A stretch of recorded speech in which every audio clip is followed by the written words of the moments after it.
Hello, everyone. Rurikhan here coming at you with another episode of the Third Fleet Podcast. You guys didn't think that we'd let you go off into the holidays without getting a special Christmas-themed, well, it's not really Christmas-themed at all, actually, but a special Christmas edition of the Third Fleet Podcast. How you doing, Gaijin? I'm doing good. It's the holiday show. Yeah, it's the holiday special show. And by the way, you may notice, those of you watching this on video, that Gaijin's avatar doesn't really animate as it usually does, and the reasoning behind that is because that feature just straight up stopped working when we were about to record this episode. So there we go. There's not really a whole lot I can do about that, and especially with my PC pretty much exploding over the last week, it's been rough times. It's been rough times. But what about you? How have you been doing, Gaijin? I've been doing good. I'm finally on Earth today, which is kind of neat. It's been I'm data center traveling from Eorzea to Earth. So I'm just checking out my IRL friends, and it's fun. I'm good. No, it's we're coming up part of the end of the year, so I'm just excited to get into holiday break. It reminds me of there was this show on the internet a long time ago called Pure Ownage, and the character there starts playing World of Warcraft. And then, he was just like playing for a very long time, and his friends go there, and they're like, "Hey, Jeremy, what are you doing, Jeremy?" And he's like, "Oh, I just got to do this dungeon, got to do this thing." And they're like, "Yeah, but you got to eat." And it's like, "Oh no, I'm a priest, so my spirit's so high I can just sit here and regen." And I was just like, "Oh no!" And then it's like, "Jeremy, when are you gonna come back home?" Because he was at a friend's house doing this. When are you gonna come back home? And he's like, "Home? What do you mean home?" And it's like, I mean, when are you going to come back home? And he's like, "Well, I can just rest at the inn. Like, it's fine." It's like, I'm not coming home anymore. I'm living in Azeroth now. He just like stays there until he collapses. Oh man, I can relate. That's you. You're just never going to leave Eorzea. Like, that's it. In 1 week, it's going to be the anniversary. My first anniversary of playing the critically acclaimed MMO. The anniversary of when I officially ruined your life forever. Yes. I bet there's still people that are actually unironically mad about me introducing you to Final Fantasy XIV. Oh, don't be, guys. I've been living the good life, so. Oh man, but what have you been up to in Final Fantasy XIV recently? Because obviously I'm gonna have to let him just get all the Final Fantasy XIV out so that we can then like talk about other topics. What have you been doing recently? Eureka. It's the one content that I swore up and I was not interested. I went in there a few times, tried it out, hated it with a passion. Every time I've had 3-4 times someone tried to explain it to me, I go in there, I'm like, this is stupid. You just walk into this area, there's just a bunch of level 1s here, a bunch of level 10s over there. You go pick a battle with level 10s, you get killed right away and you lose all your experience and you're leveled down. You fight the level 1s, and I'm like, okay, I've been killing these guys for 30 minutes. What else should I do? Keep killing them. That's boring. Yeah, just keep doing it, though. It's horrible. This is the thing that I told you about Eureka. You don't just go into Eureka and do what you did, which, by the way, guys, you did the entirety of Eureka in 1 week, for those of you who know what that is. But it's like, what you do, the way that I did it, you go in there, you do your challenge log, you get hate the logs. Crap tons. They are horrible. You get crap tons of experience for doing a challenge log, and then you leave. And then you come back next week, and you do it again. I think the design of Animos, the first area, is horrible. No, Animos is fine. It is what stopped me the entire time, because the only gameplay they have there basically is, hey, every week, kill 60 of this, 60 of that, 60 of that, 60 of that. Okay, see you next week, buddy. No, listen. Like, that's not fun. Pagos is the actual. No, Pagos is awesome. Anyway, I'm in love with Eureka. I'm having a really good time. Most people are not going to understand, but it's like these are the different areas that populate Eureka, and you kind of like go from one to the next, to the next, to the next as you progress. The thing about Eureka is that it's old content from, is it Stormblood? I think it's Stormblood. Yeah. It's like old content from an older expansion, and most people don't really run it anymore, but there's still a very dedicated community that keeps this content alive. Because I found the let me finish. Late night. Sorry. I was gonna come to that. Sorry. But I'm it's sorry. like there's a very dedicated community that runs the raid that is at the end of Eureka, and those people they just like organize the whole thing. And when you're going through that, it almost feels like when you're boarding a plane.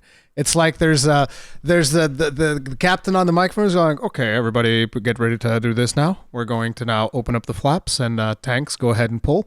And it's just like it's exactly like this, and it's super cool because anybody can go and run it, and they'll tell you exactly what you need to do, when you need to do it, where you need to be, so you can go in as a complete noob, and it's not a problem at all. The community sorted everything out, and I was just like, dude, this is amazing.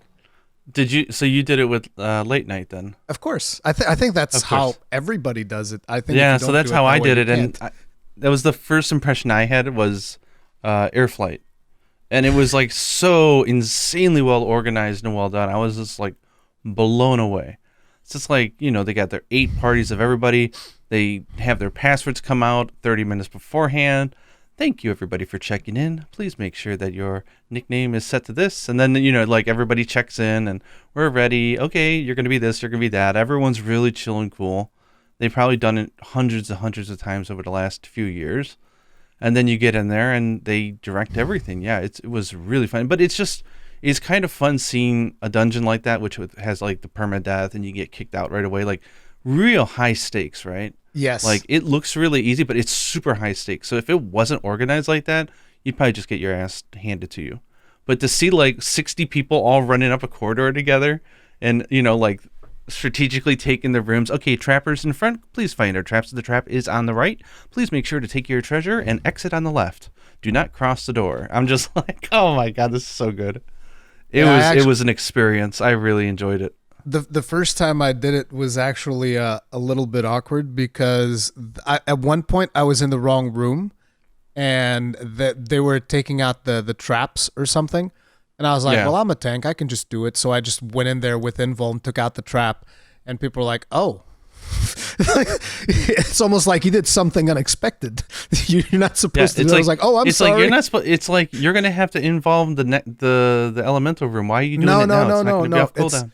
I didn't even have tank duty at all. I was a tank, but I was just like hanging out there. I didn't even have tank duty. They didn't even trust me to do that.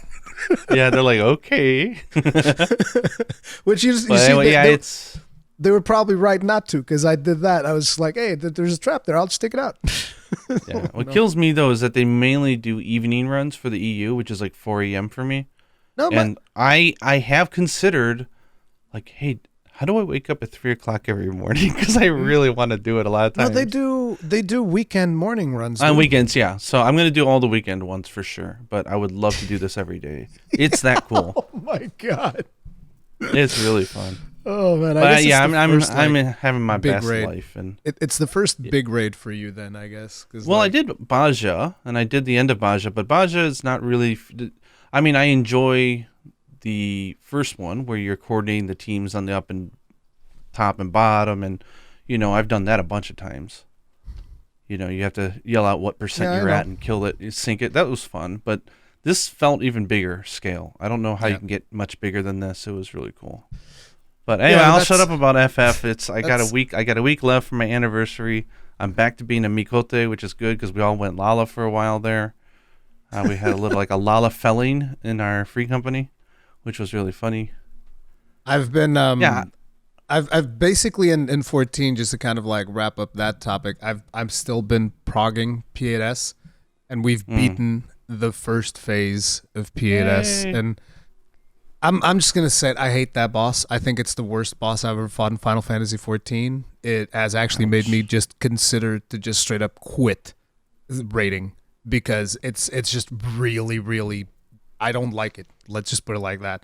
There's like a 40-minute video on my second channel of me ranting Yeah, about yeah. just like the amount of stuff that you need to. It's like, because my memory's terrible and you have to remember so much. It's just like it's really stretching my memory to its bare limits, and I'm just like, no, I can't do it. Yeah, I'll see him when item level 660 hits. But no, I'm just excited because Friday is going to be the producer live letter where they'll show the trailer for the new expansion coming out mid-January. So I am hyped.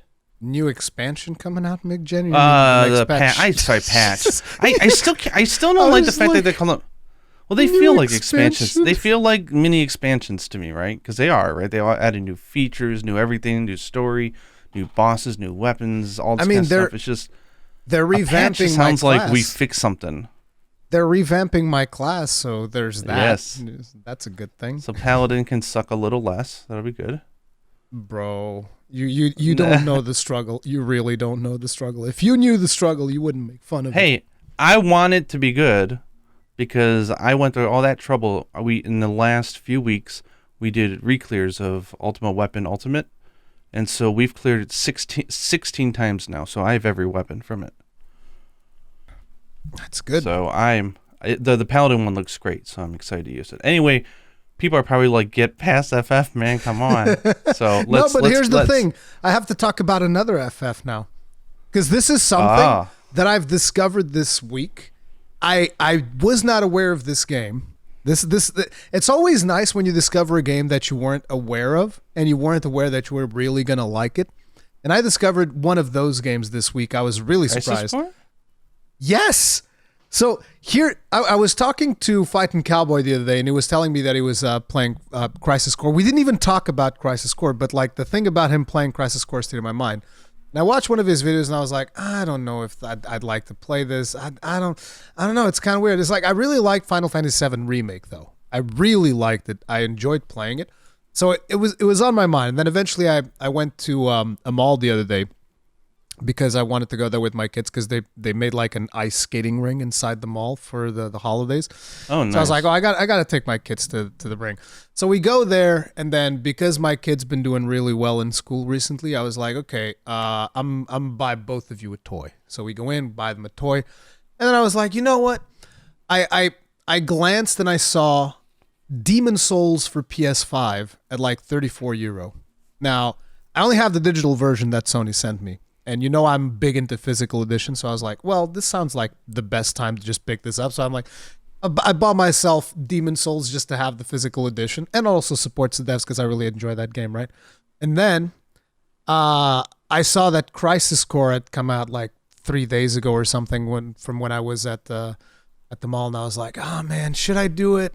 Fine. I was like, I'm going to take a chance on this, and I do it. And then I come to the office, and I'm like, I'm going to stream this. So I start streaming it, and I was like, oh, I really like this.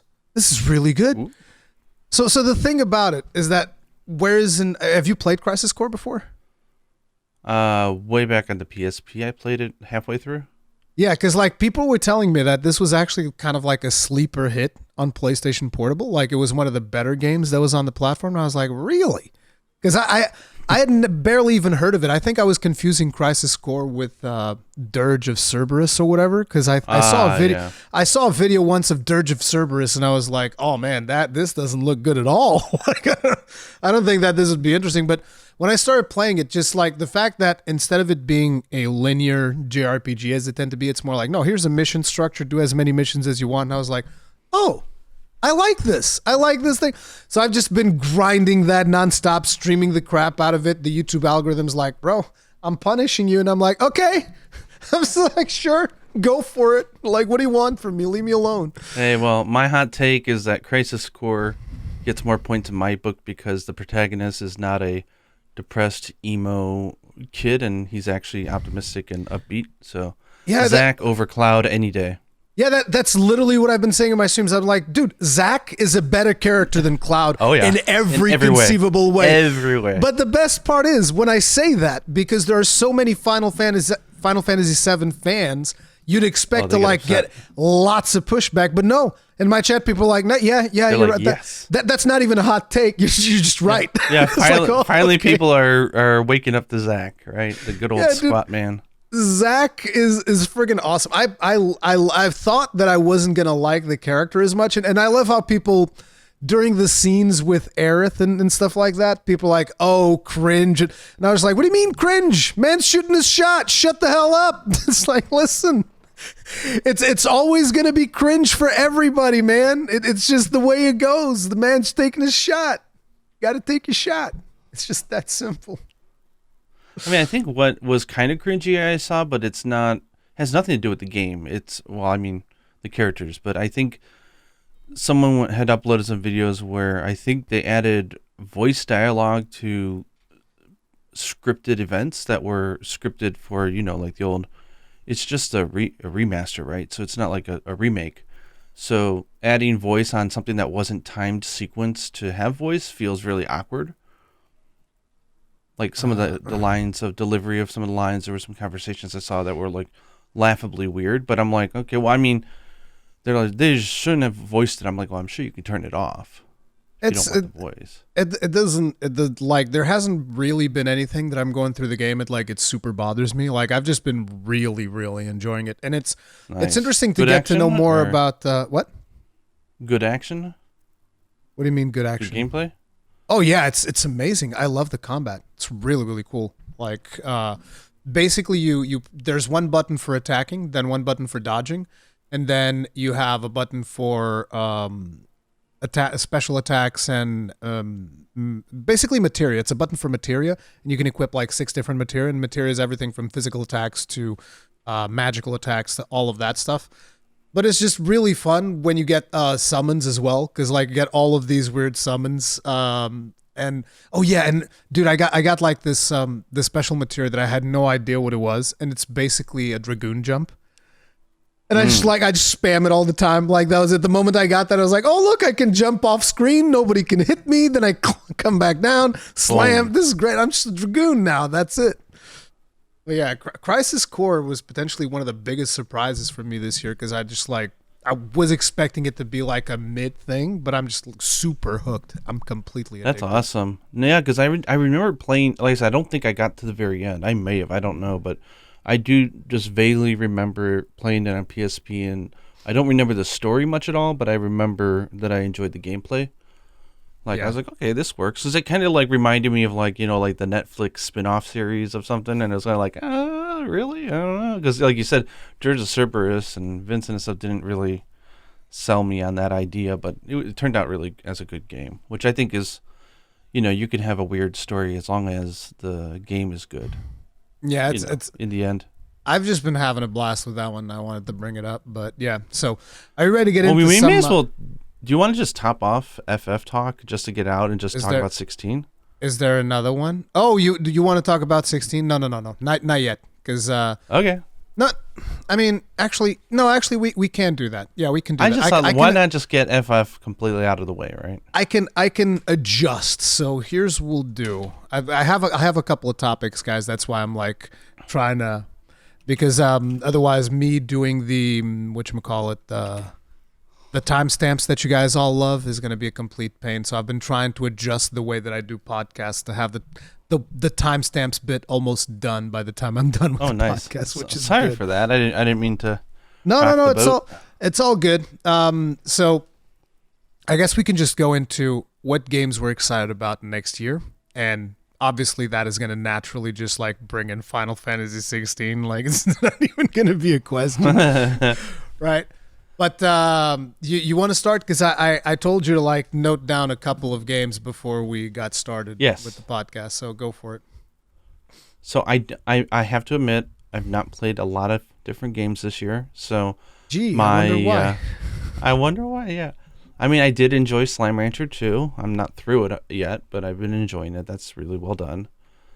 But next year I was just taking. I had a like Google list saying like what's coming out next year because I honestly because the first thing I told Rory for the people listening when he said what are you looking forward to next year, I'm like Final Fantasy 14 patch 6.3, 6.4, 6.5, 7.0. Like I'm all good. But I think I saw Resident Evil 4 is supposed to come out next year. It seems the remake. Okay. And I have actually not played Resident Evil 4. I did the 1, the 2, the 3, and then I can't look at 6 because the logo, I just can't unsee it. Like even before it became like a meme, the first time I saw that logo, I saw it the way that the meme says, and I'm like, I can't see this logo anymore. Just doesn't work. I don't know if you know what I'm talking about. I have no idea. It looks like a person and a giraffe and a person doing an act that is explicit that I won't say, but Okay. yeah, it's I don't know, but yeah, I'll try out Resident Evil 4 because I know that people love it and they say I know it's been touted as like the best. So I'll probably try that. Zelda 2, I'm not playing that on the current Switch. I'll wait for Switch 2 or whatever they come up with, if they come up with it. I'm looking forward to it though, of course. And then FF16, I pre-ordered it, which is weird because, like I said, outside of 14, I've been really uninterested in the series for the last few years. I mean, it's not So it's not weird at all because 16 is being made by the same team that made 14, so it makes perfect sense. I mean, it looks so good. that's the reason why I'm excited about 16 as well. Like, so I have that. Did you finish your list of games that you're excited about? Oh no. So Oh, sorry. only two other ones, but I don't think they're coming out. Well, one is probably next year. One may not be. The Elden Ring DLC, obviously. I'm just waiting for that. I don't know what's going on with them and Bandai Namco and what, but if they bring it out next year, we're definitely playing that and buying that day one. And then Hellblade 2, Senya's Sacrifice. I'm still waiting for news on that, but so I think it might be a 2024 title, but that was one of the the big things they teased with the release of the Series X, for God's sake. So it'd be nice to get an update on when that might be coming. Yeah, Microsoft is struggling to get all them titles out. It seems like. Yeah.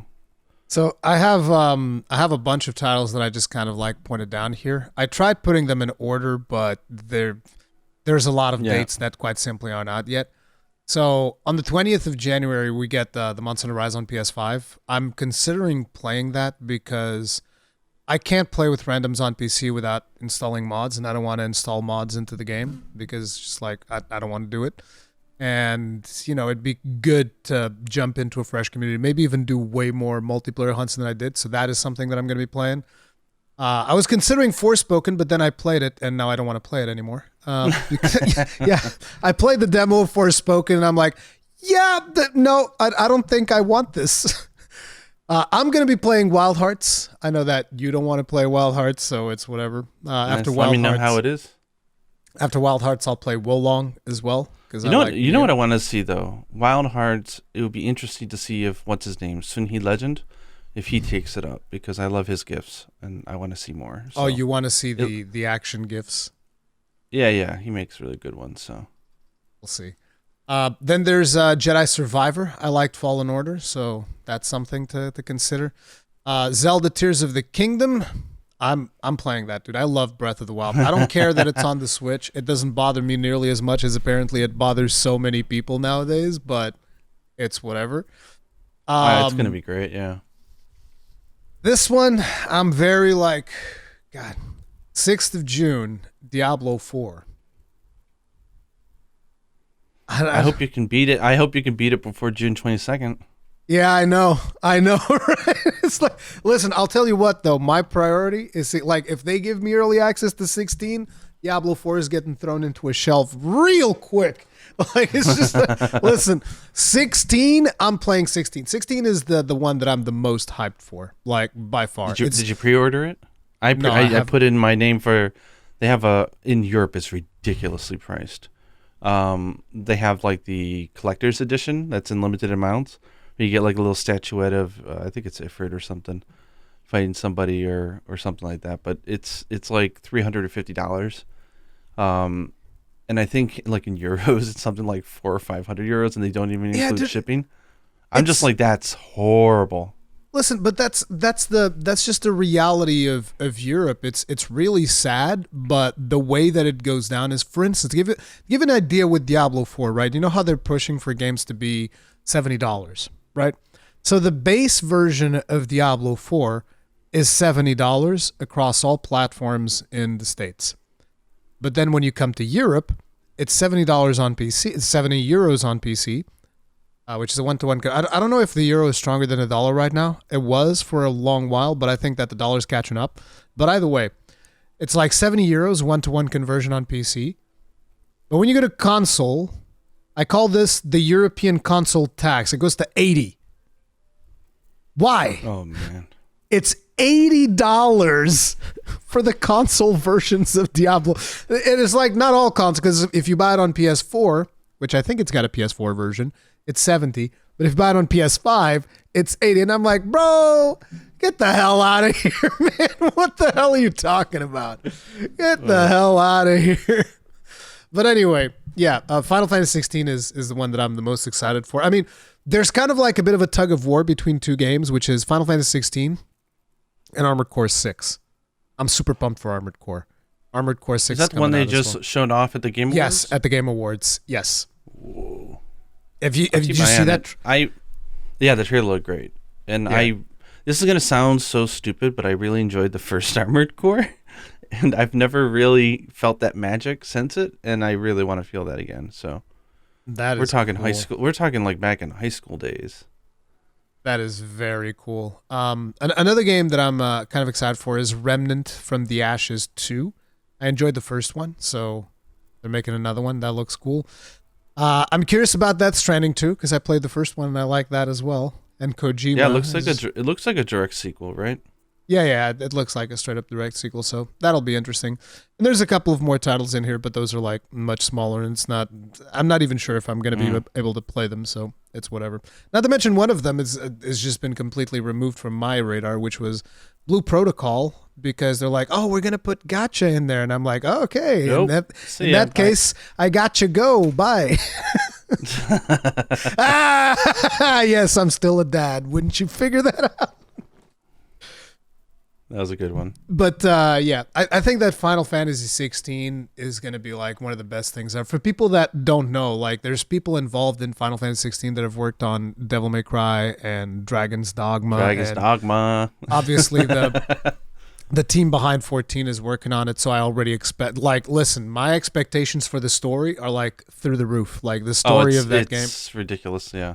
To me, listen, the only acceptable outcome of Final Fantasy 16 is for it to crush every other Final Fantasy that came before it beneath its steel boot.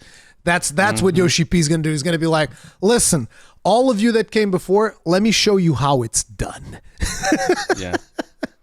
Maybe that's I keep loving that they say like his direction for it was, I want it to be like an amusement park ride. I want it to start off and never stop. I just want to go. Like this is going to be just a spectacle, as it should be, right? I mean, yeah. The franchise has plenty of interpretations where you have strategy games or online games. Why not have the flagship just be this huge interactive, cinematic, crazy, like push it to 12 type of game? So I'm pumped for it. I saw that it got the mature rating. Yeah, I'll have to break the ratings to have my daughter play it, but then again, she's been watching rated R movies and stuff since she was like 3. So that's been the thing that they've talked a lot about, and it's something that I'm also really curious about because I think is it the first Final Fantasy that's got a mature rating? I think it might be, but I'm not sure. It might be. Yeah, I don't know. So don't quote me on that. But yeah, 16 for us guys, it's gonna be like one of the biggest games of the year. For me, it's 16 and Armored Core 6. Those are like the two biggest ones that I'm super pumped about. But yeah, that's the games we're excited about. So I have a very hot topic now, and I'm gonna go in. I'm just gonna straight up go in because I hate this goddamn company. I hate them. You are almost as passionate about this than me with my Final Fantasy 14. No. Love. It's just like I feel like this company completely mistreats people, and it's pretty friggin' disgusting. I don't know, the list is pretty long. The way they treat their player base, not even just their player base, the way they treat their player base, the way they treat their developers, and the way they just conduct themselves in the industry is fundamentally disgusting in every conceivable way. But basically, I saw a video yesterday. Assassin's Creed Valhalla is getting a Monster Hunter World DLC. So Assassin's Creed Valhalla is Didn't it come out like a year and a half ago? Yes. It's getting a Monster Hunter World DLC. So the main character is going to be able to it's going to be able to equip Odogoron's armor. They also get like something called Garen Rod, which basically looks like Odogoron's insect glaive. And then there's a hatchet that they get, which is like an axe that's themed around Odogaron. And they basically get a skin for their mount that makes their mount look like Odogaron. Okay. So they're getting all of these things. And, first thing that I think when I see this, I'm like, oh, yeah, that's pretty cool. That's nice. They're getting this from Monster Hunter World the same way that we got, like, Bayek or whatever his name was. Yeah. Yeah, and the Assassin's Cloak and all of that stuff. So I'm like, yeah, that's pretty cool. But then I started thinking to myself, wait a minute. This is Ubisoft. You think you think people are going to get this for free? No. Yeah. I went to Reddit. It's like, look, I can't find it. On Reddit, they said it's going to be paid. But, I was looking through the stores trying to find it, but you need to actually own the game because they're only going to put it on the in-game store. But people were saying on Reddit that, yes, it's paid for. It's just a straight-up microtransaction. And I was like, bro, you guys are so cheap. You're going to charge people for another game's collab? Jesus Christ, man. What the hell? What do you So think it's just no story. They're just putting the skins in there and you just buy them and Yeah. that's it? Yeah, that's it.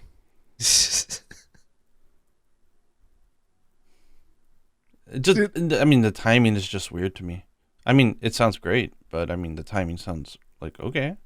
What do you mean it sounds great? It's a paid DLC for something No, that we got I'm sorry. Free. I wasn't thinking about the financial part of it. I was just thinking the fact that they're doing something with Odogaron is a nice monster to do something with.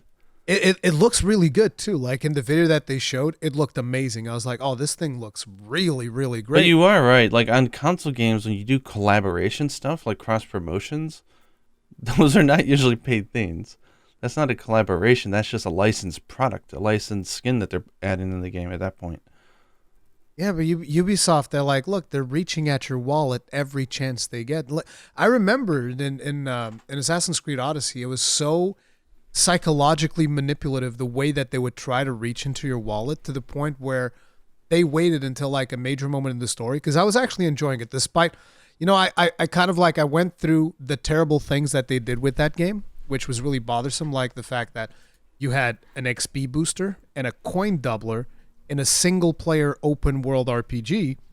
No. And I was just like, okay, let me just throw those things aside and let me just try to enjoy the game. So I'm going through this major story beat where I just I had a duel with a dude on top of a cliff, and now I'm running away because all of his soldiers are coming after me. And I jump into this boat, and it's like, okay, you did it. You've escaped. You're now escaping the city on this boat. And they're like, oh, by the way, here's 200 credits for our store. Right when you're riding that hype wave, right? Here's 200 credits to our store. And then you go to the store and you can't buy anything with the 200 credits. It's just straight up to try and get you to engage with it. Look at the store, yeah. Dude, it is so disgusting. I hate this company, dude. They are some of the worst people in the world. Can't stand them, dude. But yeah, that's what they're doing with their Monster Hunter crossover DLC, the stuff that we got for free in Monster Hunter World. But it's not the same stuff, though, right? It's no. It's a similar type of content, right? It's a similar type of content, is what I'm saying. Like we got the Bayek suit and the Assassin's Mantle. They get the Odogaron armor and the Odogaron mount skin, and they're going to be charging people for it, which is pretty cool. And if eventually it comes out that they're changing that or whatever, or that Reddit got it wrong, then sure, fine. But it seems like it's going to be paid most likely, which is pretty friggin' disgusting. So,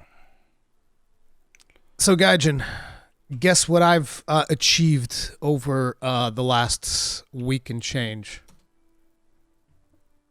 The first step onto the Shelling level 8 road, dude. Oh, wow. So did you finally get to like 120 or something? 141 is 140. And the best part is that because I was leveling and using like different quests to level up, by the time I got to 141, I couldn't even get the materials.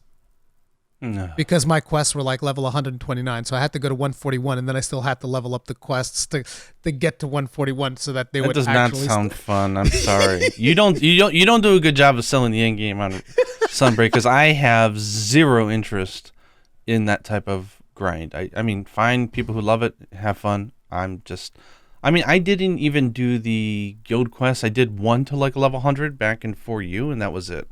Like, I didn't want to do it again. I just wasn't into that. But it's like, to me it's enjoyable. The thing that bothers me, like I was telling you, is the fact that it locks upgrades behind it.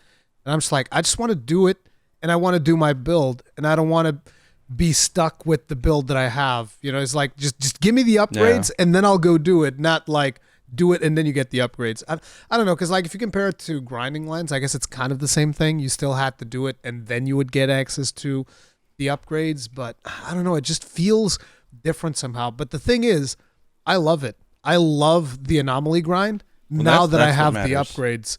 Now that I have the upgrades, I'm having a blast with it. I just go in there, I kill a bunch of mobs, and I'm good. I'm still farming some materials, and I'm trying to get my. Is it like to a very weird thing for me to draw comparisons to other games from Monster Hunter? But is it like Eureka, where like in Final Fantasy 14, where you go in there and it's just like feels like you're punching a brick wall, but then like eventually after a lot of invested time, you start to build it up, and then you're set. You just start destroying everything. I don't really feel like I'm punching a brick wall, because like we were talking about, the followers made it incredibly easy. Like, it's not hard. Yeah, that's true. So that's why, whenever I go in there and I feel like, actually, okay, I'm just gonna, instead of grinding, I'm gonna go have a little bit of fun. I won't bring the followers. That makes it way more interesting. Have a nice challenge. Yeah, get some challenges here and there. The thing that is, though, I want to get to 200, but I don't know if I will. Because 200, that feels like way too much. Because ultimately, what do I want? I just want to get to the challenge. I don't need anything from 200 materials. I don't need it. I just want the harder monsters so that I can really push myself all the way. So, and the amount I'm of curious about hours your that I opinion have then, to do it, it's way too much. What would you do if they added, like next year when they do the Elder Dragon, and they say we're expanding it to level 299 or something like that? I think the community at that point would be like, okay, I'm not doing that. It's like, look, what I'm kind of almost planning on doing is, I think I'm going to jump into the PlayStation 5 version, because I'm probably gonna start like moving away from the PC version and taking a break to kind of like be fresher when it comes out on the 20th. And then when it launches on PS5, because like I said, I can't play with randoms on PC, I'm just gonna go in there, 4 people, blow everything up, and just like blow everything up to anomaly rank 200 or whatever with randos doing the. Because if you're able to match with other people, I think it's going to be way faster to climb the anomaly ranks if you're able to actually match with people. Because you can just be like, what's the current monster, right? What's the current monster that's in the research requests? And you go to the multiplayer option. You're just like, okay, I want this monster at the highest level that I can get it. Boom. And you just jump in there, and there'll be like more people there. You just blow up the monster. Boom. You get massive ranks, and you just like repeat that. But I can't do that on PC right now, again, without installing mods, which I'm not willing to do.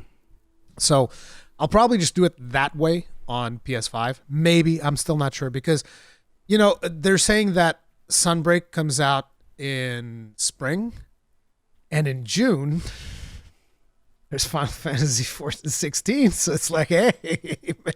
Well, for me also, like I'm excited to see how Sunbreak plays on the consoles. I imagine it's going to play great, because I've played on PC now and it plays great.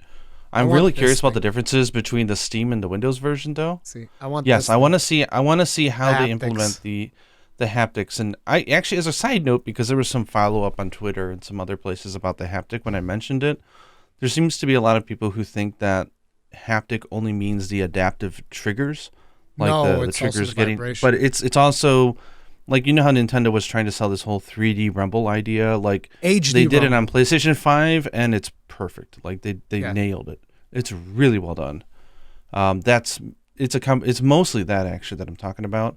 And then I guess if there's a lot of people out there who are playing 14 on PC with a controller, but they don't get that. And I think it's because if you're playing it on Steam, it does a weird thing where you have to look into it, but you have to like uninstall it, and then you just plug in and play, and you'll be all good. But it has all that. But I'm really curious if they're gonna add that to the Steam version. I really hope they do. Yeah, But I I hope. kind of feel they won't, but I hope they do. Yeah, Because I mean, it's a especially different SKU, right? considering the Steam version's already out there, it's probably not going to be a thing. And But Xbox is definitely not getting it because their current controller can't do that. So yeah, they really need to copy Sony on it. It's a great idea. So, but I was gonna play it, but then like it comes out like right as a huge patch for 14 hits. So I'm not gonna have the time or the willingness to go a third time into it. No, but I'm happy that other people can play it. Should be fun. yeah, I certainly hope so. Because like I said, I'm going to be I'm gonna try to at least grind it, but we'll see how it pans out. We'll no, see. no guarantees. Don't burn right? yourself out before the next big Monster Hunter. Yeah, exactly. You also want to keep that in mind because the grind is going to be Franchise significantly fatigue is a thing. significantly massive. But yeah, the next thing that I had here to bring up, it's not really like a big topic, but it's the Game Awards. Did you like anything in particular about the Game Awards? Did you Yeah, I watch mean- the ceremony? I did. I watched the Game Awards and I had a good time. I mean, overall, like we discussed on the last podcast, it's nice just to have an event where we can celebrate games and get some announcements. And there's always, a bunch of interesting hot takes and stuff that comes out of it. But we got the Armored Core announcement, which is great. Yes. And I tweeted about this, but my favorite part was definitely the concert at the end, like the medley that they did. yeah, Of the theme medley, songs for the dude. was really well done. That made me so happy when I heard we were talking about the Xenoblade thing because I was like, dude, when they brought up the Xenoblade 3 part of the track, I was like, this is the best one with the guitar coming off. I was like, yes. And then I showed you a couple of Xenoblade tracks that Yeah. some of the best tracks in ever, pretty much. Like I love those things. Those things are freaking amazing.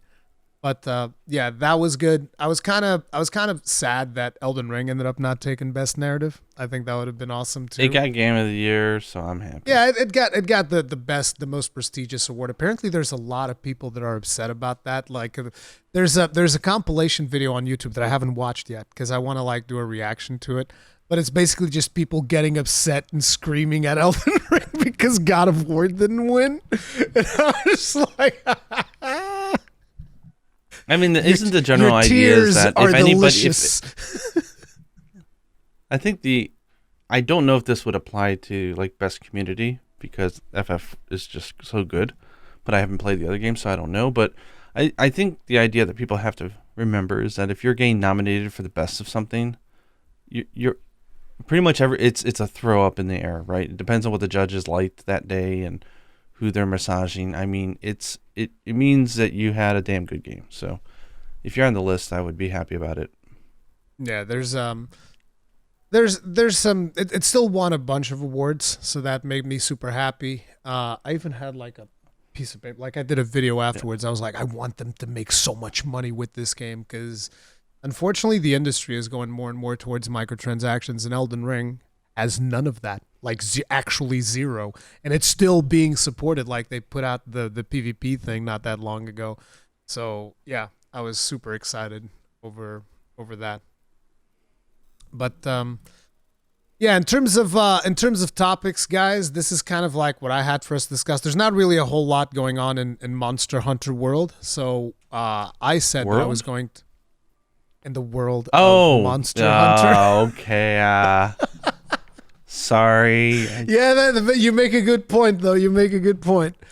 But I made a post and I said that this was going to be more of a community-focused episode. So we have a lot of questions that I brought up in here, Flash. Boom. Let's and I'm go. gonna be reading those. So the very first one is from Jin, and he says, "Not Monster Hunter related, but I'm curious to know what the Eric's workout involves because I've been talking about Oh, yes. Do elaborate. the Eric's workout. So this is something that I've at one point I was talking with Eric. This was a long time ago, and he was telling me about how he was super passionate about like making workout plans and all of this stuff. And I was like, you know what? Can I take you up on that? And can you make one for me? And so he went off and he did this workout plan for me based around some equipment that I have access to. And so he basically made 4 days that I'm supposed to do every week, which during Christmas is going to be like impossible to do because I'm always moving around. There's not enough time. But apart from that, I've been kind of like sticking with it as much as I can because sometimes because I'm an old man, I'll throw my back and I'm like, oh crap. Like right now, I actually have terrible back pain.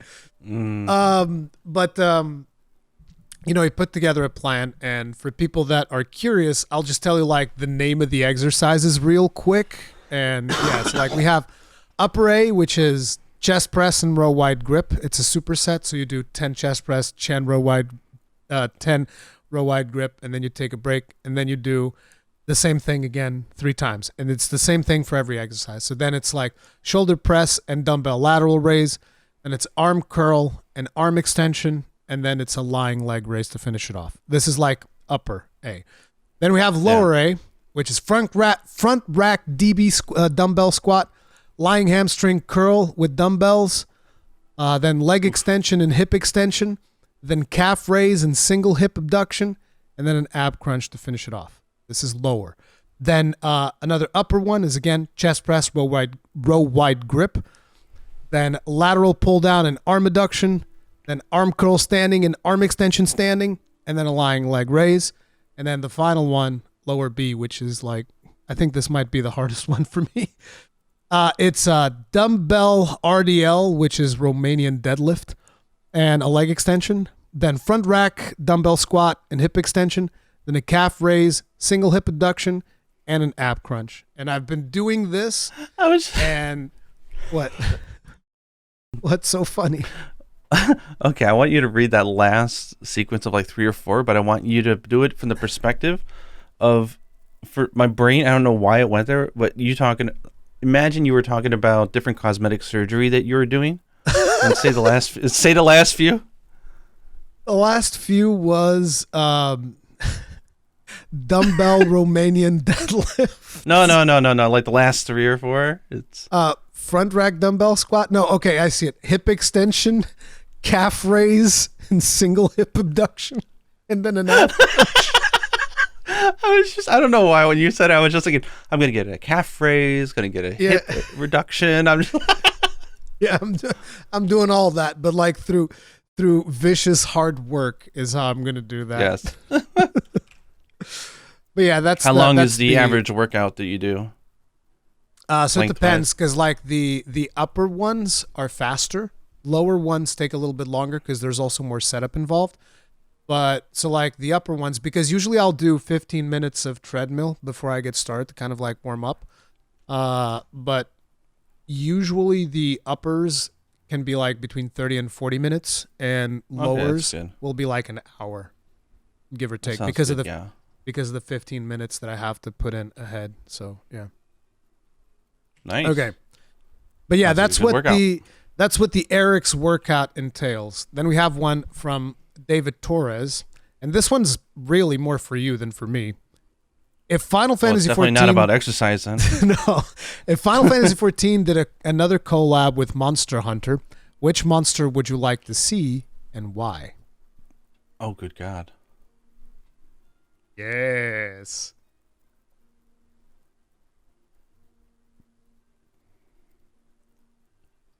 Oh man, we got him. He stopped. No. I mean, there's so many good ones because the way they integrated Rathalos was so well done that I can almost imagine any monster being done really well. But I want to say maybe Velkhana.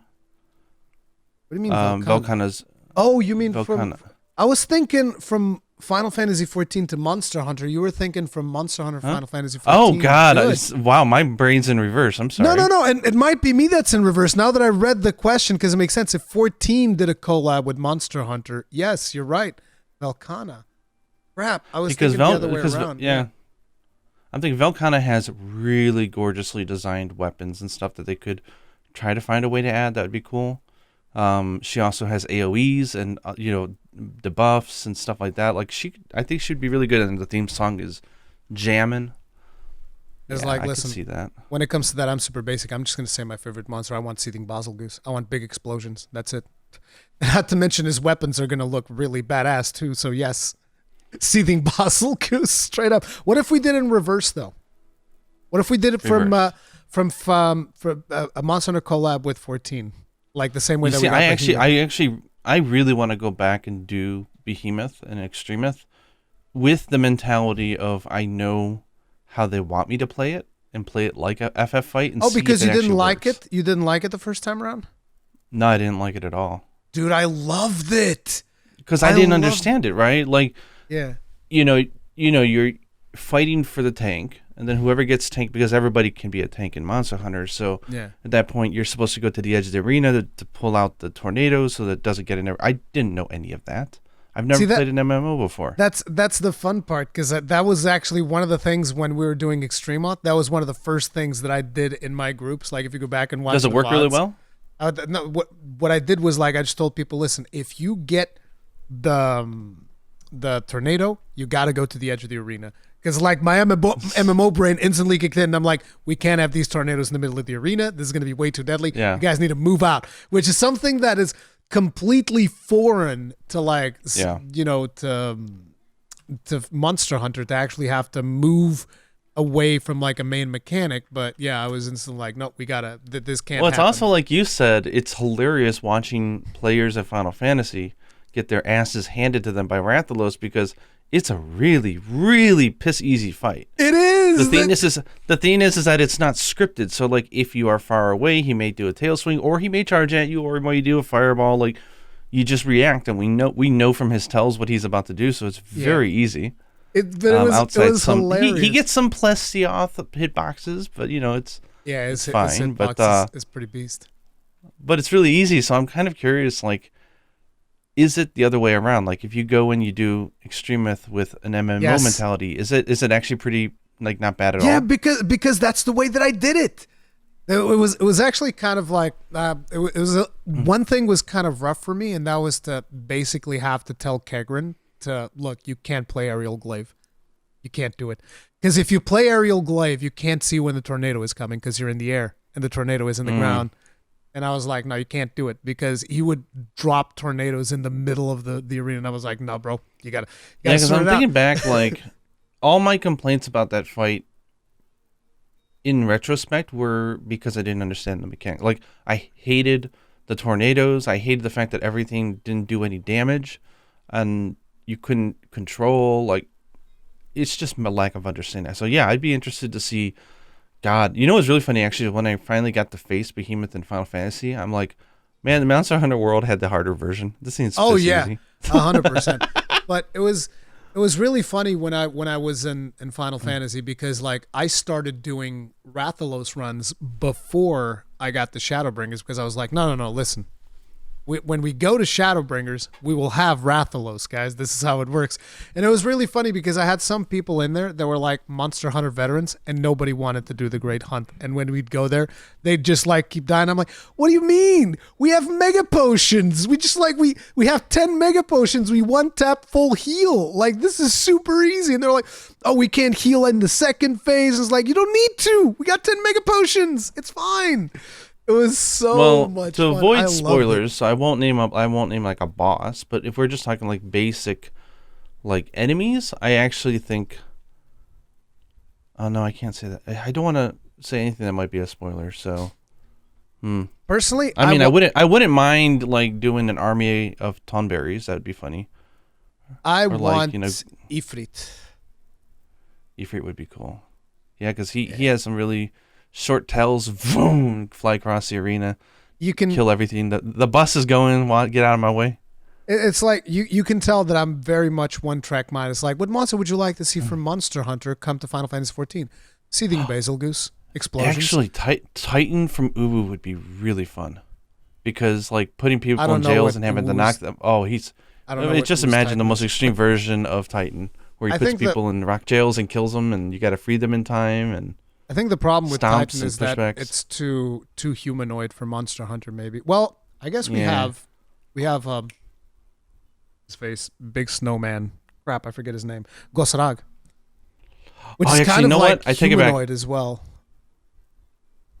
Go for Nidhogg. it. I want to see Nidhogg. That would be awesome. Dude, Nidhogg. Yes, yes, yes. Nidhogg Now and I'm thinking of. Monster I Hunter just would be thought. amazing. Yeah. Well, let me think about the visuals of stuff I want. No, I want something cool. I want Nidhogg. Like, give me some of those weapons, man. Oh my god. Yeah. Okay, so I have one from Iki Men W. This is another one for you as well. I took a break from Final Fantasy XIV for life reasons, and now I'm terrible at it. How do I get good again? I'm not sure if I should read the next part because people are going to burn me at the stake. But he goes on to say, also, I don't care about Monster Hunter anymore. You guys got me into Final Fantasy XIV, and it's just that from here on out, so I need the advice. Oh, no. Wow. That is savage, dude. What do you mean? I don't know if he's Hunter? saying it. Maybe they're saying it as a meme, or maybe they feel that way. But I do think there's a tendency that when you fall in love with something else, that you try to. I think in order to justify the fact that you are spending time with a new love, you tend to tell yourself stories of like, yeah, I'm not in love with that other thing anymore. But I don't think that it may not be the case, because like I still am deadly in love with Monster Hunter. It's just right now I'm dating FF14, and that's where my attention is. It doesn't mean that I don't love Monster Hunter any less. But if you're returning to FF and you are rusty, my advice would be, for starters, I believe that now I haven't looked at the action tab in so long, but I believe that they've added something that tells you the sequence of each job, right?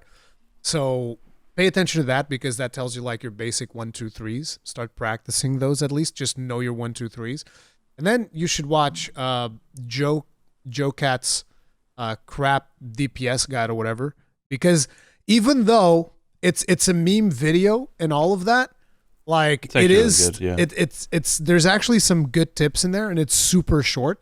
But basically what you need to focus on is the ABCs. Always be casting. Like that's it. Just always be casting. Just try to be casting the right thing. And once you start getting into a rhythm of things again, then you look at balance.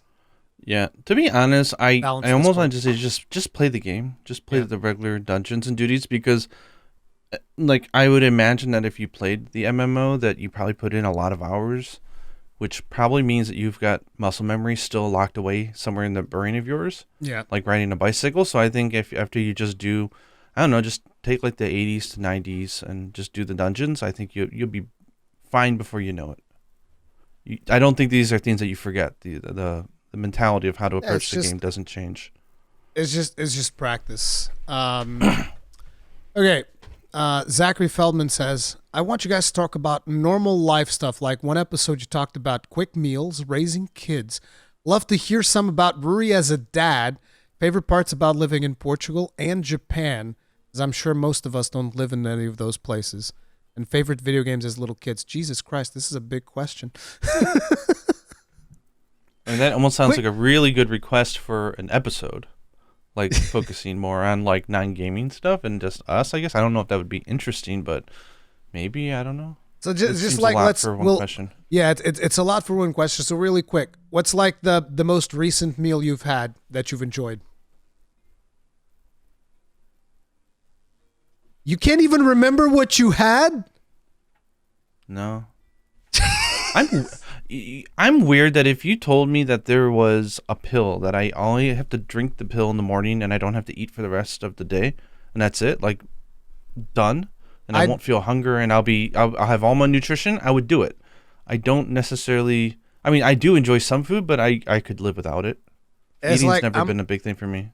I'm gonna be real. With all of the stomach problems that I have, if you were to give me that option, I'd do the exact same thing. Like, you guys have no idea how much time I've spent at the doctor's office over the last couple of months because of stomach pain. It's been completely annoying. But like, so yeah, I had sushi last night actually, which is interesting because this is Portugal, Japan, and I had sushi. But it was like fusion sushi, so it's kind of like, the weird stuff where there's some hot rolls and then there's some other things.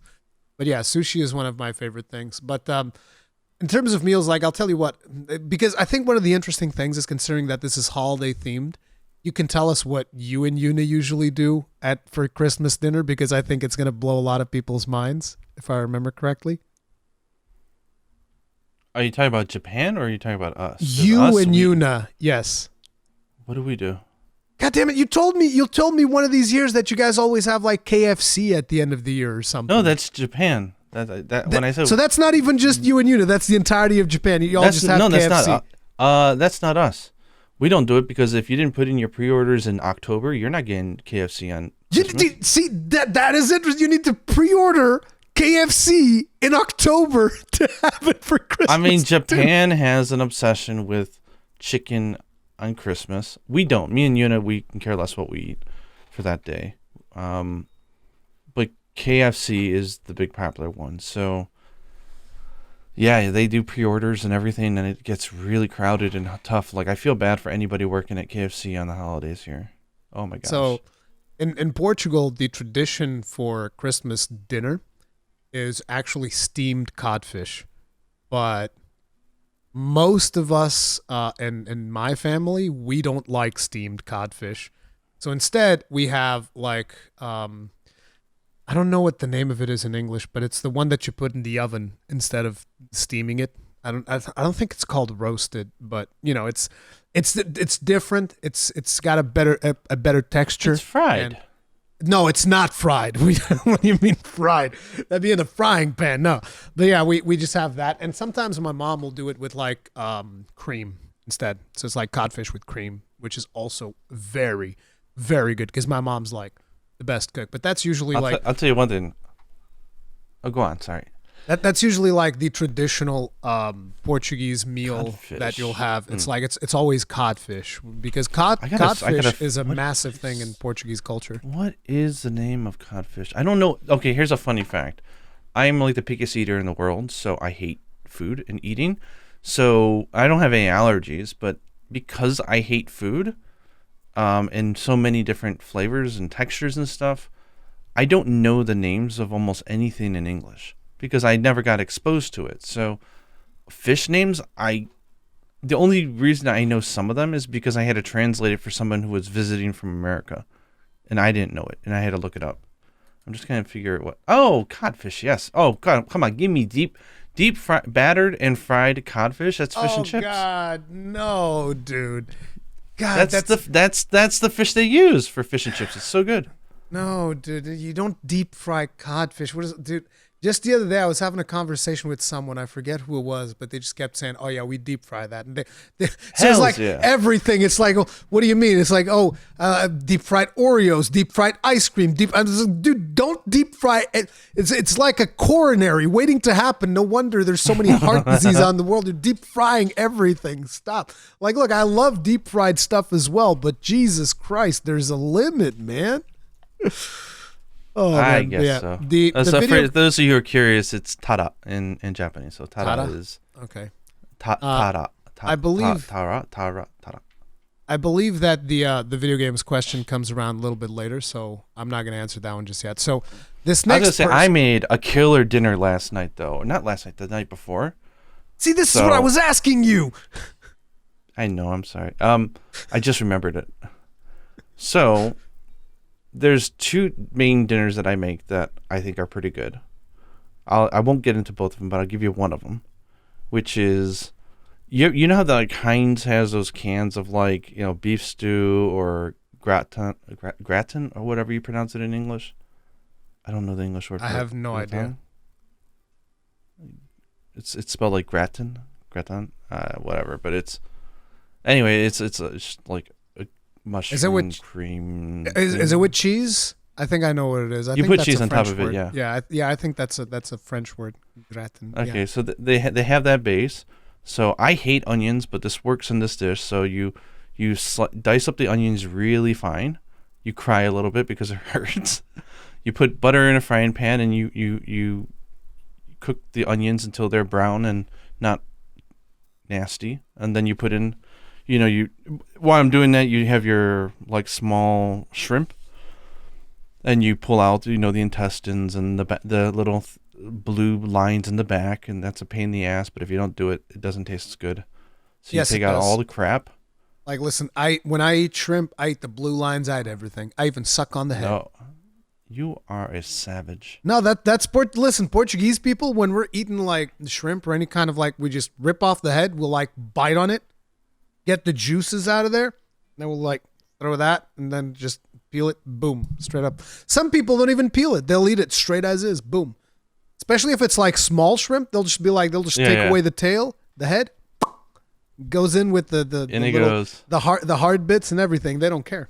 Oh man, yeah. So you cook up that, you put in the sauce, you put in some more vegetables, you put in what I found what works. You take 4 strips of good bacon, fry it really, really hard so that it becomes like a bacon bits, like the really crunchy points, and it adds the right amount of like salt. So you mix in the crunched bacon bits inside of it, some Parmesan cheese, milk, Jesus Christ, and macaroni, and then diced potato that's been sort of like cooked, and it makes this wonderful, almost stewy like risotto type of thing. It's to die for. It's there good. You go, cooking with Gaijin. There you go. That's the new segment. Yes. So this next one is from someone who just calls themselves You. And he says, just curious about your romantic relationships. How did you meet your wife? Now, I'm not sure if you want to talk about this because of your current marital situation, but I'll just say mine, and then if you want to, you can say yours. But like, I met my wife through, at the time, IRC. If you guys remember, which was called Internet Relay Chat, which I don't even know if that's still around nowadays or not, but I'm assuming it is. But yeah, that's how I met my wife, and then we met up for a dinner at one point with like this other. We used to have like this one channel on IRC with a bunch of different people. She actually went to the dinner with somebody else who was supposed to like be her boyfriend at the time, whatever. But somehow we all ended up. No, we all ended up in my car because I was one of the few people that had a car. So it was like my car was packed to the brim, people like in the trunk and stuff. It's like stuff full. And basically, while everybody was in my car, she was sitting on like the middle back seat, and we kept exchanging glances throughout the rear view mirror. And I was like, yep. Sorry, dude. Sorry, other guy. Yeah. Sorry, other guy. You're done. It's like, it's that simple. I mean, we didn't instantly like, oh, now fuck that other guy, whatever. But like, we connected over time, and eventually, I've never had, by the way, I've never ever had any other girlfriend. My very first girlfriend was her, and she's now my wife. It's that simple. I'm a one woman man. One woman man. Yeah, we'll tell that to Minel or whoever it is in Monster Hunter. Hey, we don't talk about that. What are you talking about? Hey, look, you get a wife, and then you get a waifu. Yeah, waifu. That's exactly. And then you lose your saifu. Something like that. Your wallet. No, mine's actually interesting because it's like yours, where it's like it's so chance of an encounter that you would never think of it, but like so just so everyone knows, I'm not married. I've been single for unofficially single for like 10 years, 11 years, officially single for 4 or 5, so divorced. So I'm a single dad, but it just started where like I knew I was going to move to Japan. It was like my lifetime infatuation. I just loved everything about Japan and just wanted to go. So I was like, okay, I'm going to quit my job, go there and study the language for a year, and then sink or swim. We'll see what happens. We'll see if I like it and whatever. And then I was thinking to myself, I've never actually talked to a Japanese person in my life. And I was like, and I still am, but I was extremely shy. So I thought, well, they do that thing in America where you're like in like elementary or middle school where you like write letters, like a pen pal, like a cultural exchange, where you just, get to know somebody and totally different age groups, and they're just, that's it, right? So I was like, okay, I'll just like put my name on like a pen pal site or something and see if they do that in Japan. I don't know. And I did it one night, and then I forgot about it. And then months later, when I had started taking like preliminary Japanese because I was already knew I was going to be moving in like 9 months, I get a letter, and I still remember my mom said, "Hey, you got a letter from Japan," and I had a really weird feeling. I think it was more than just excitement. I thought it was from like a teacher or a student or a kid or something. I thought, okay, this is gonna be neat. Ends up that it's a university student around my age, and she had joined a pen pal club because she wanted to use English, and they were just handing out random like emails or addresses that they put on the website for this inter-school pen pal club, and she was just handed my address, and so we wrote letters the old-fashioned way, and we fell in love over letters. Actually, it was kind of weird. And then I decided to come over the New Year's to Japan for the first time, which was like 4 or 5 months before I moved here. Found out she lived in, it was kind of funny. Like, I ended up going to a school in Tokyo. She lived in Tokyo. It was really weird. And we were totally in love before we met each other. So when I met her, that was an interesting thing. Like, meeting someone that you fall in love with but you've never met, you have to start all over from day one again. But like on the Battle Pass, you're on the premium lane.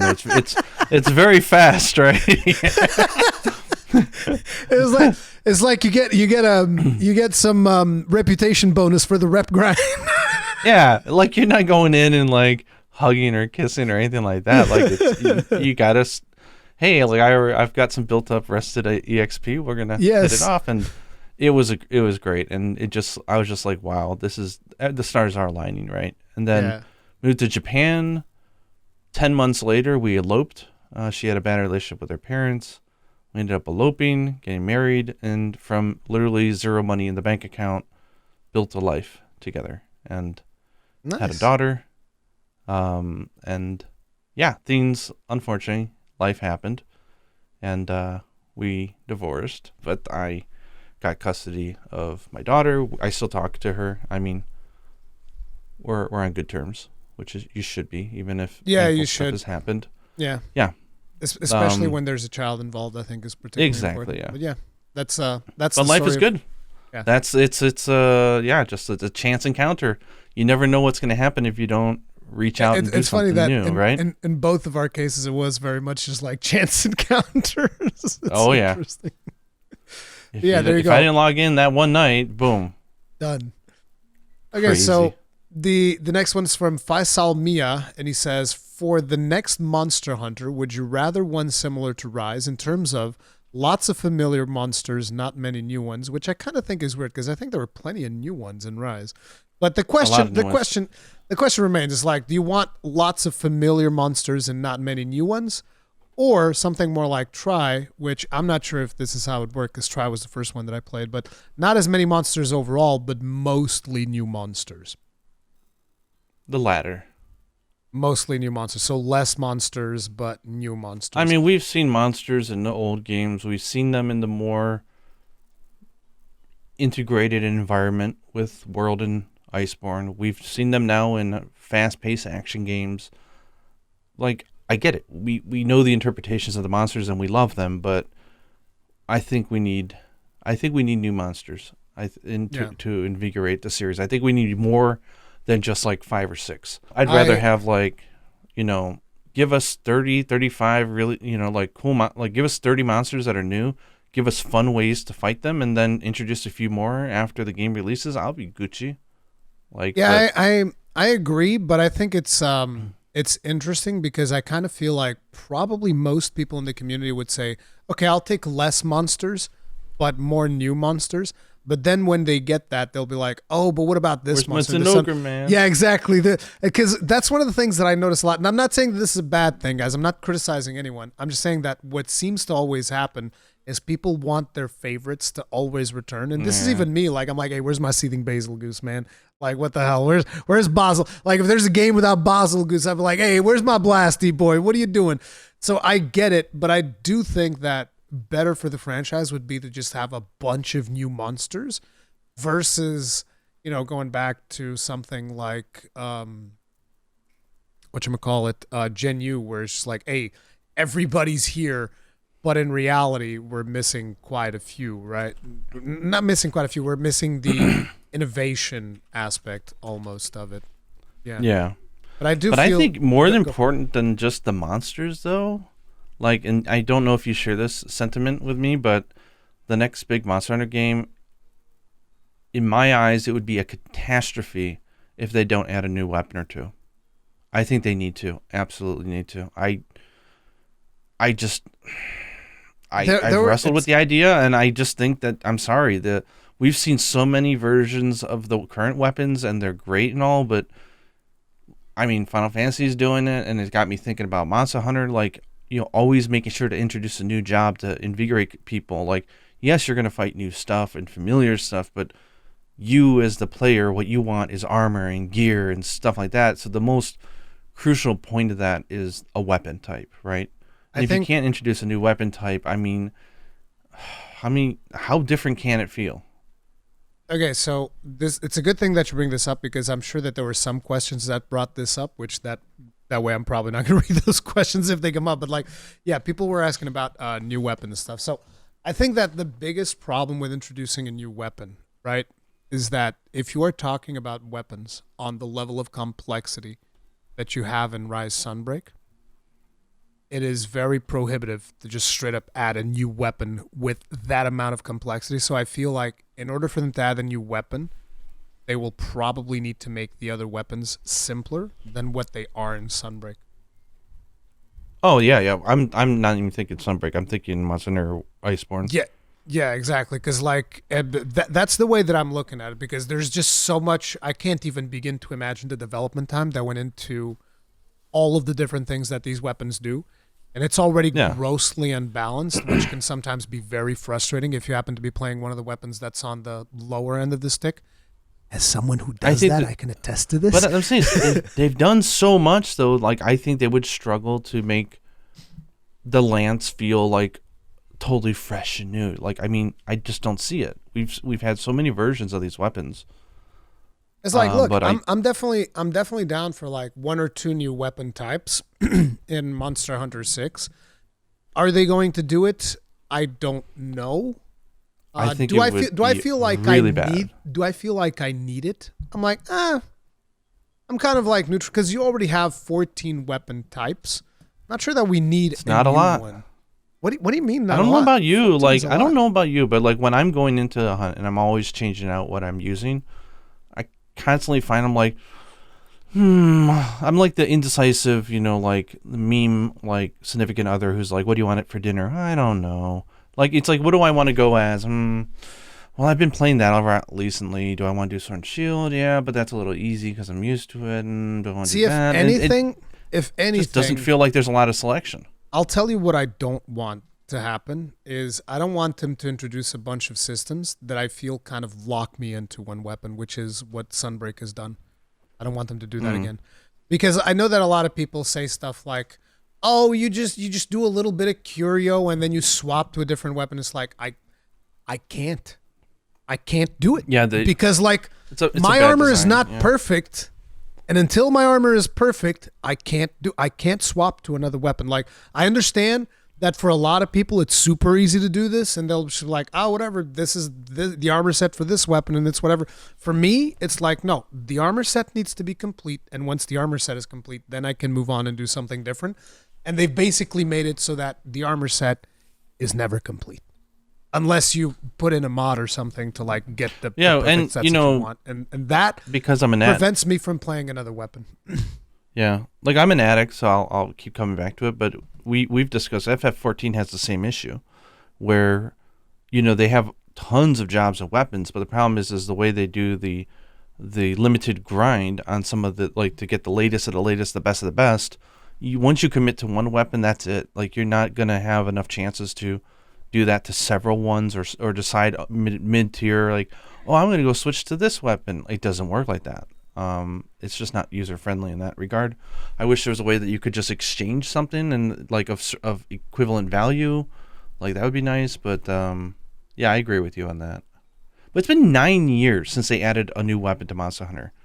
That's ridiculous. That's like half the lifetime almost of the franchise. It's a lot of time. 9 years. They need to do it. I'm sorry.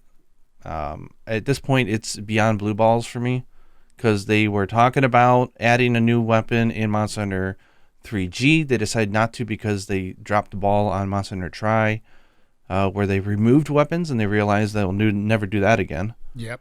And then they said that, oh yeah, we were thinking about adding a new weapon again in Generations, but they didn't. Then they had a cool idea for a boomerang, which I wanted, but they didn't do it.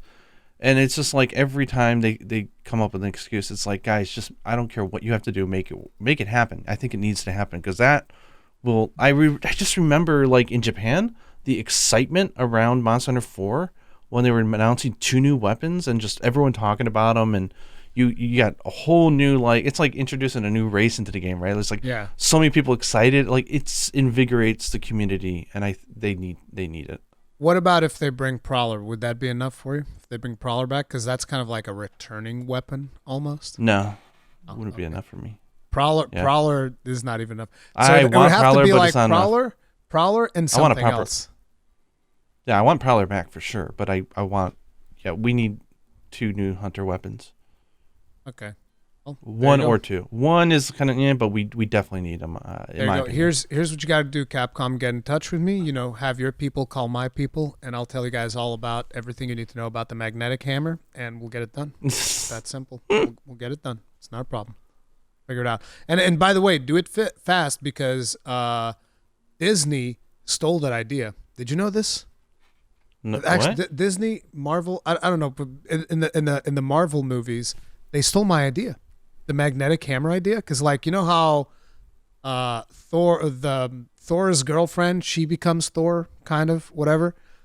So she has a cracked Mjolnir that she throws, and it shatters, just like I said my magnetic hammer would, and then it deals AoE damage, and then it returns and it reforms. And I was like, bro, that was my idea. What the hell?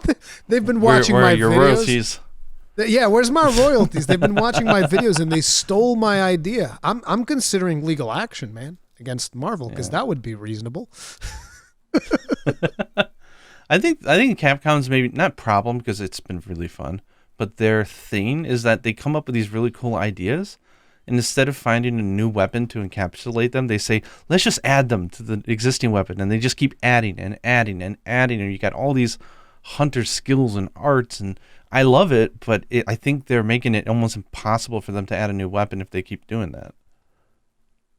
Anyway, next one's from Augustine, and they say, given how popular the follower system is, I have no doubt it will return for Monster Hunter 6.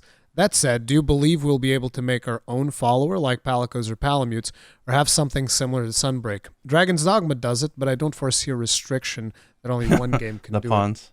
it. Yeah, the pawns. You want to start, or should I start? Go for it. Okay, so my take on this is I don't want followers. Listen, I get it. I think they're really cool to help me out with the grind and all of that. But fundamentally, I want more reasons for people to play cooperatively instead of less. Like, I don't know how to balance it. I'm gonna flip the psychology on you. Are you against the idea that they allow people to do main story quests in Final Fantasy single player now? The same idea. They have followers as well. They have the trust system or whatever the hell it's called. It's the same thing. You go in with 3 NPCs and you do story content, and they're going to make the entire game outside optional content playable solo. It's the same thing, I think. Except the AI is not as good. For the main story, fine. But like, you're not going to go in with NPCs to do an extreme raid. So what about Monster Hunter? What if they did that? Where story and hub, it's like okay, getting through the ranks with the villagers, but then once that's over, it's like, well, they're not part of your clique, your team. Yeah, that's the thing. Because, like, look, I understand the positives of followers. I want to make sure that people understand. And I know that people will just say, you don't have to use the followers. And it's like, yes, but you understand that once you crack open that Pandora's box, it's basically like you're just removing a bunch of people from the multiplayer pool because, like you said, you're like, I'm not playing multiplayer anymore. It's just followers from now on. Now, me, I would actually be playing multiplayer if it wasn't for the fact that the Steam version has all of those problems. But I end up playing mostly with followers, and it's very convenient, and it makes things really easy to grind. but I do feel that something is lost to the point where, I've even debated the idea of whether or not things should scale to single player level, which I know that a lot of people are going to be against and a lot of people are going to be mad about me even bringing it up.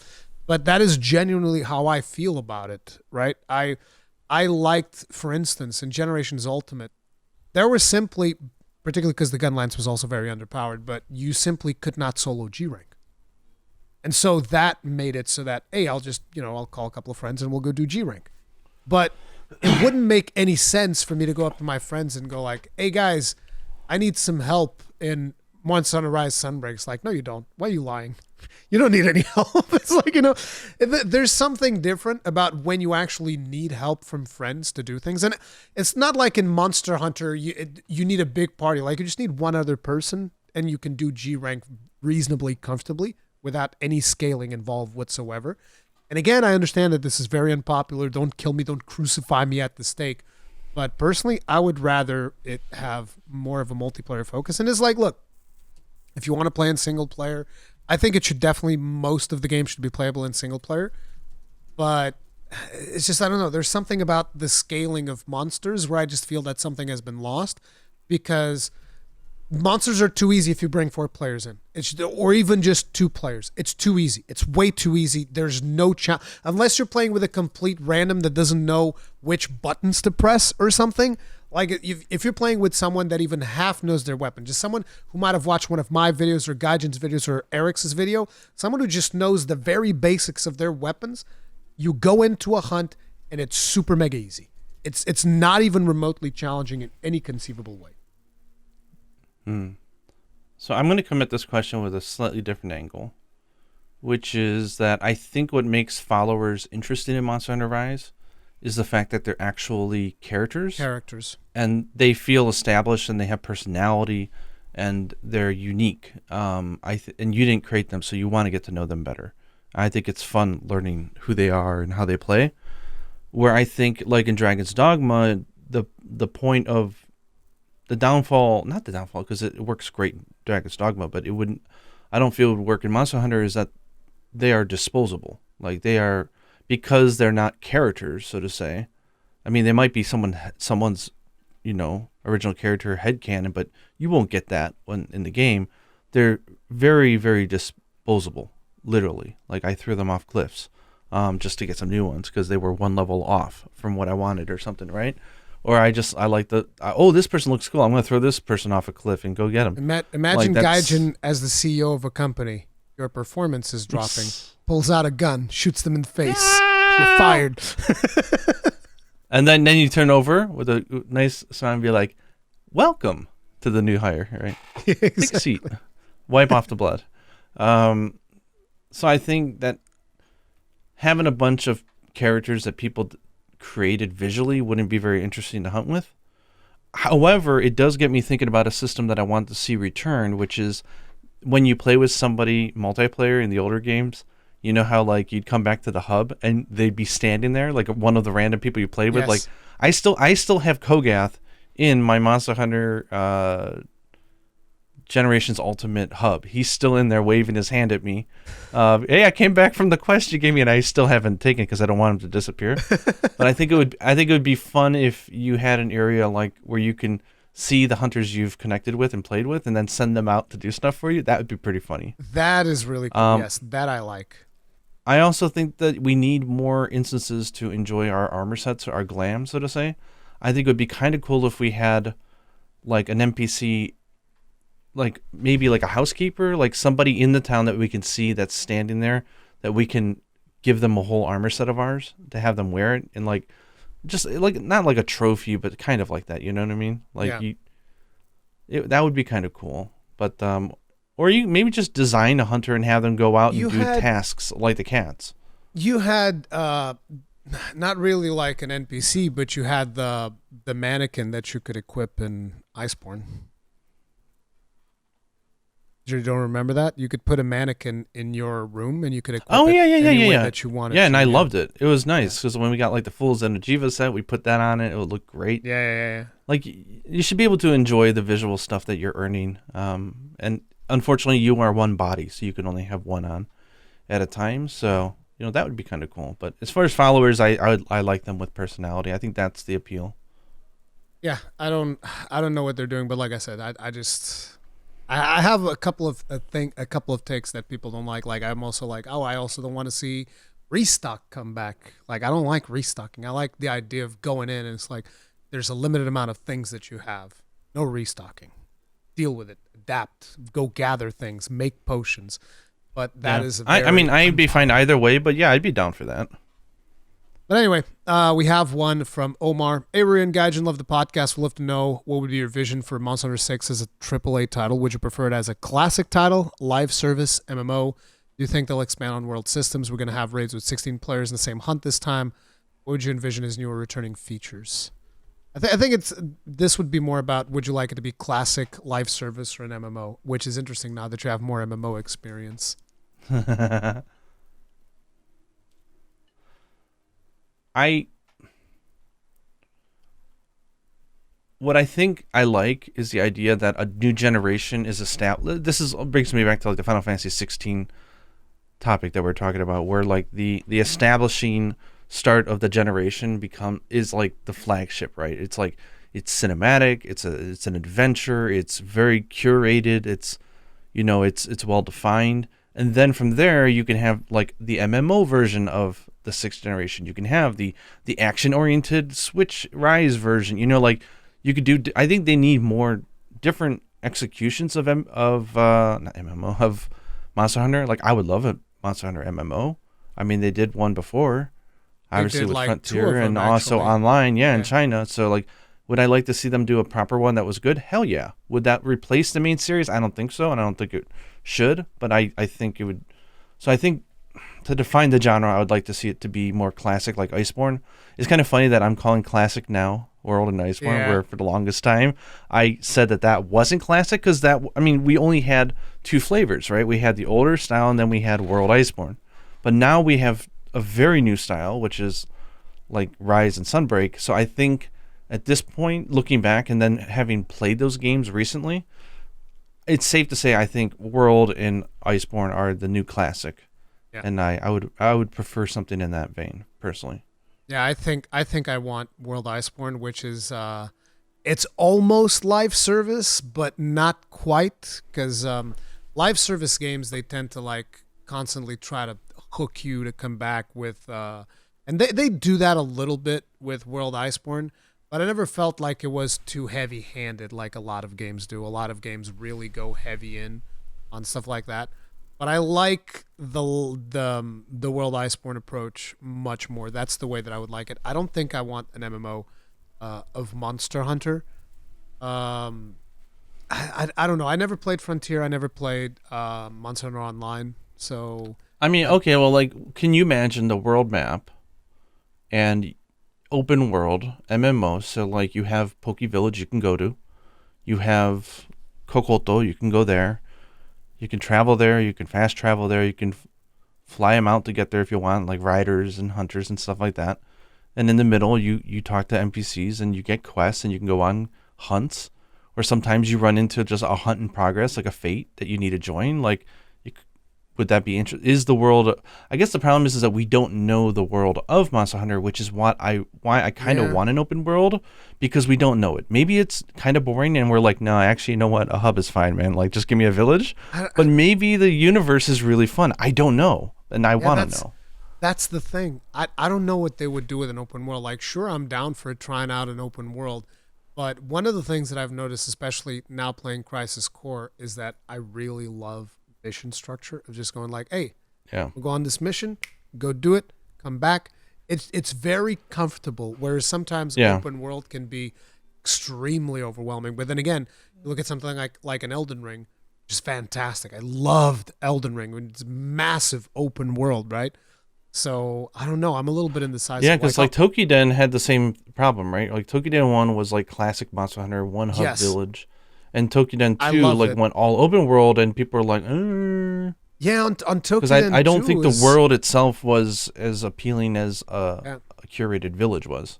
I definitely didn't feel like that for Tokiden 2. So it's like if they do decide to tackle on an open world, they got to be very careful about the Learn way from that that, they yeah. do it, because I don't think Tokiden 2 did it the best. And I know that there'll probably be some hardcore fans Tokiden 2 like, oh, I loved it. It's like, I didn't. Sorry. But Yeah. yeah, although I do plan on at some point replaying Tokiden 2, maybe even live streaming it. We'll see.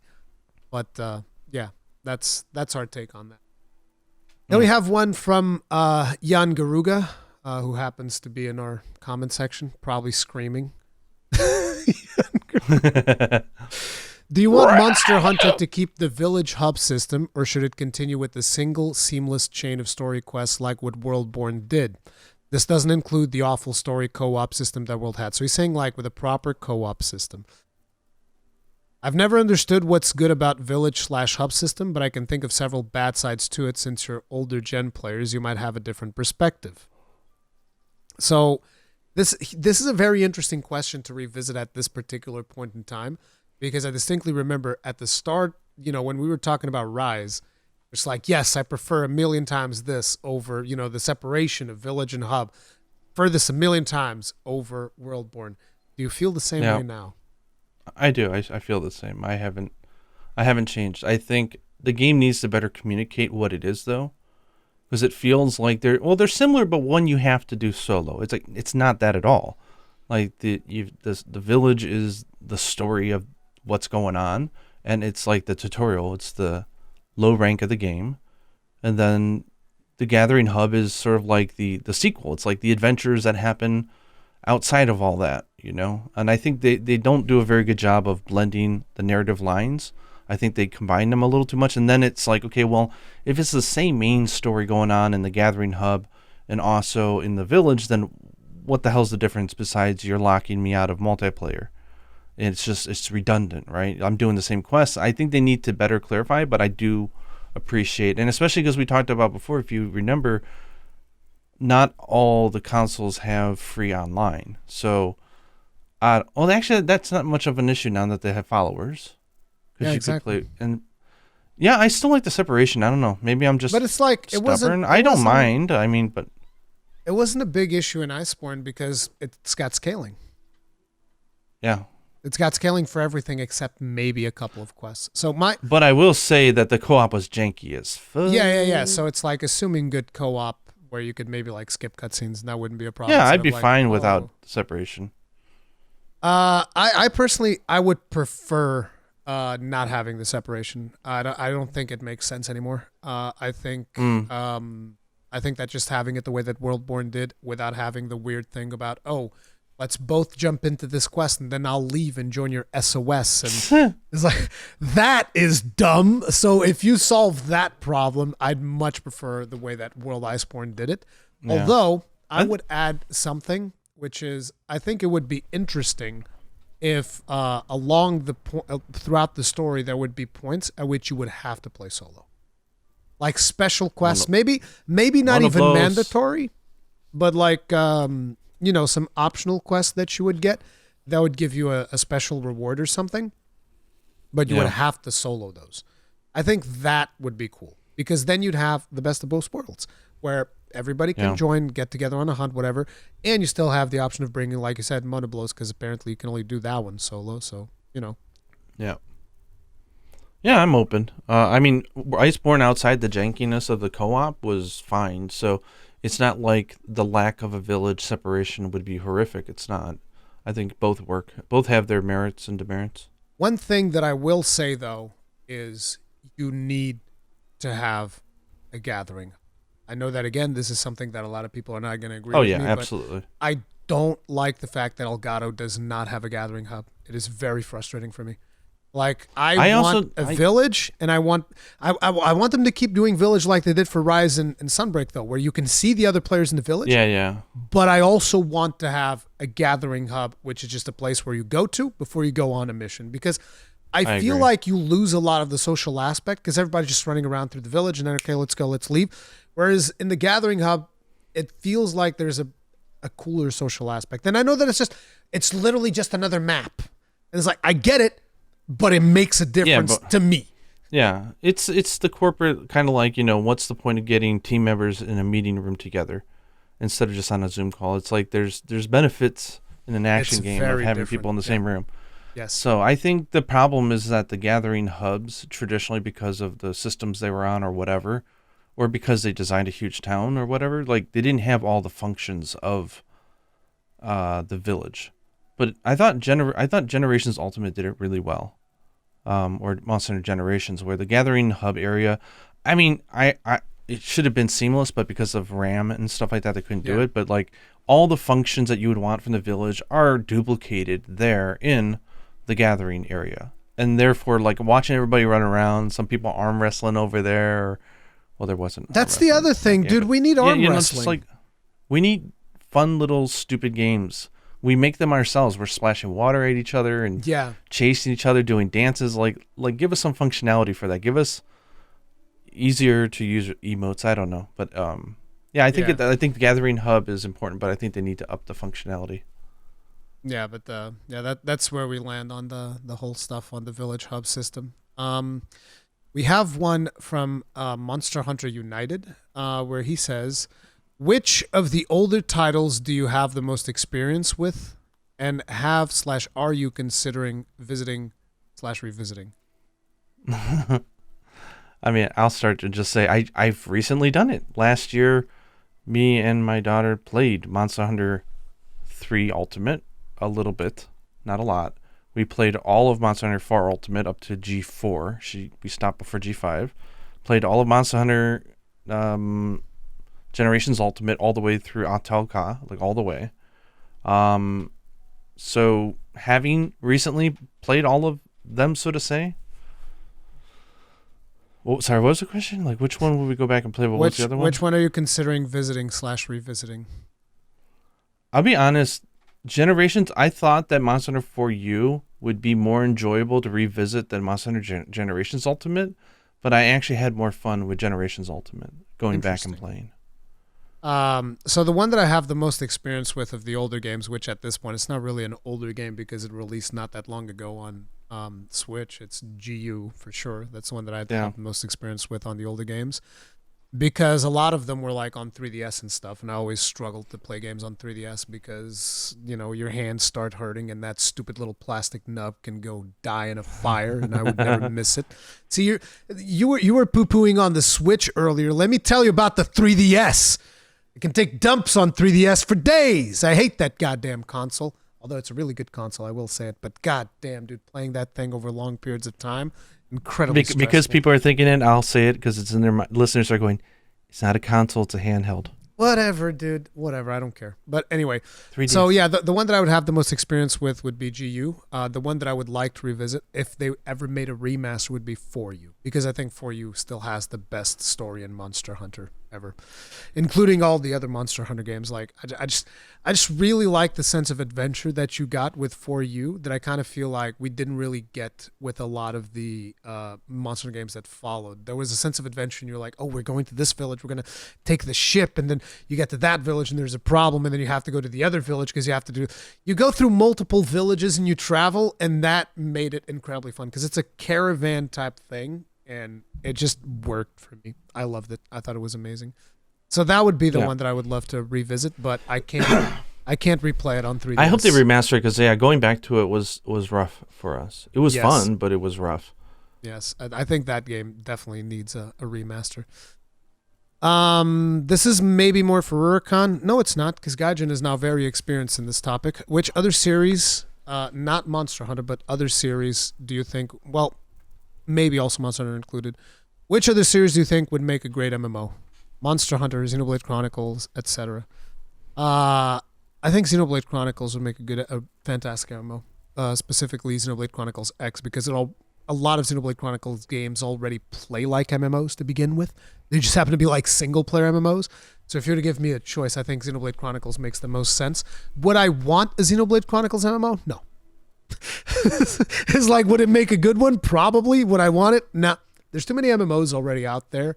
And yeah, there are some games that I would rather keep as single player, or single player with a little bit of co-op. What about you? Any series in your head that you're just like, oh, this would make a great MMO now that you have more experience in MMOs?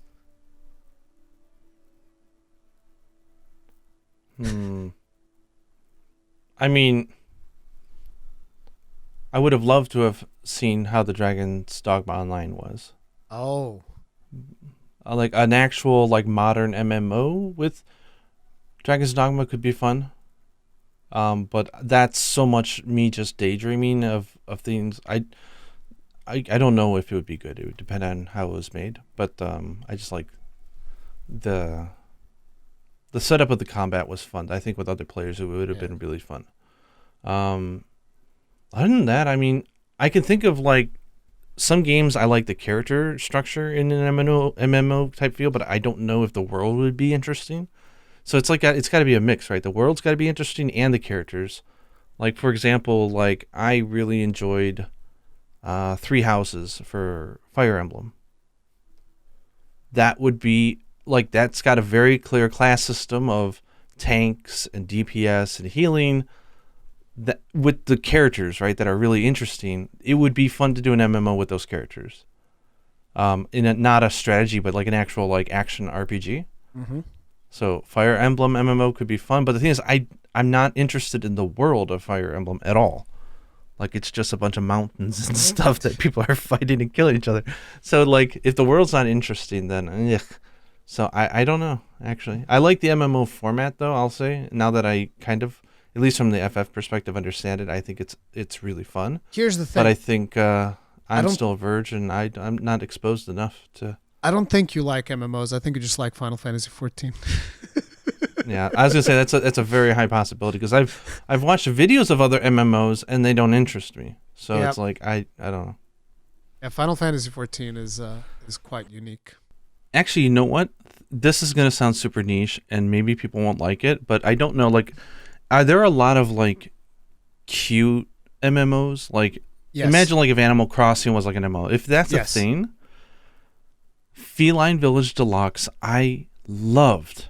And I think the whole universe of the quirky, side characters of Monster Hunter, right? The felines, all that kind of stuff. Like that would make a really cute MMO, I think, because you have like some tank cats and heal cats, and they're going crazy, and you could have like a little cartoony Shagaru going all over and knocking people down and stuff. Like I think you could have a very cutie, cartoony, feline MMO. I don't. Yeah, some people would be like, "Are you crazy?" But no, I think. No, it would be dude, that really actually fun. that there's actually plenty of MMOs that are kind of like that. If I remember correctly, at least, I think I've seen quite a few of them like like chibi type MMOs. Yeah, there's a bunch of that. Yeah, for yeah, sure. But So give me a that feline sounds one. interesting. But the West never got it, so that you don't know what you're missing. But it was Yeah. fun. That was the From Software game, right? Yeah. Of course, it was fun. Then it was by From course. Software. Of course, it's probably one of the best Monster Hunters ever made. Bada bing. Okay, next one comes from T Frensk. He says, which Switch skills would you like to stay in the game as a permanent change to the weapon's moveset?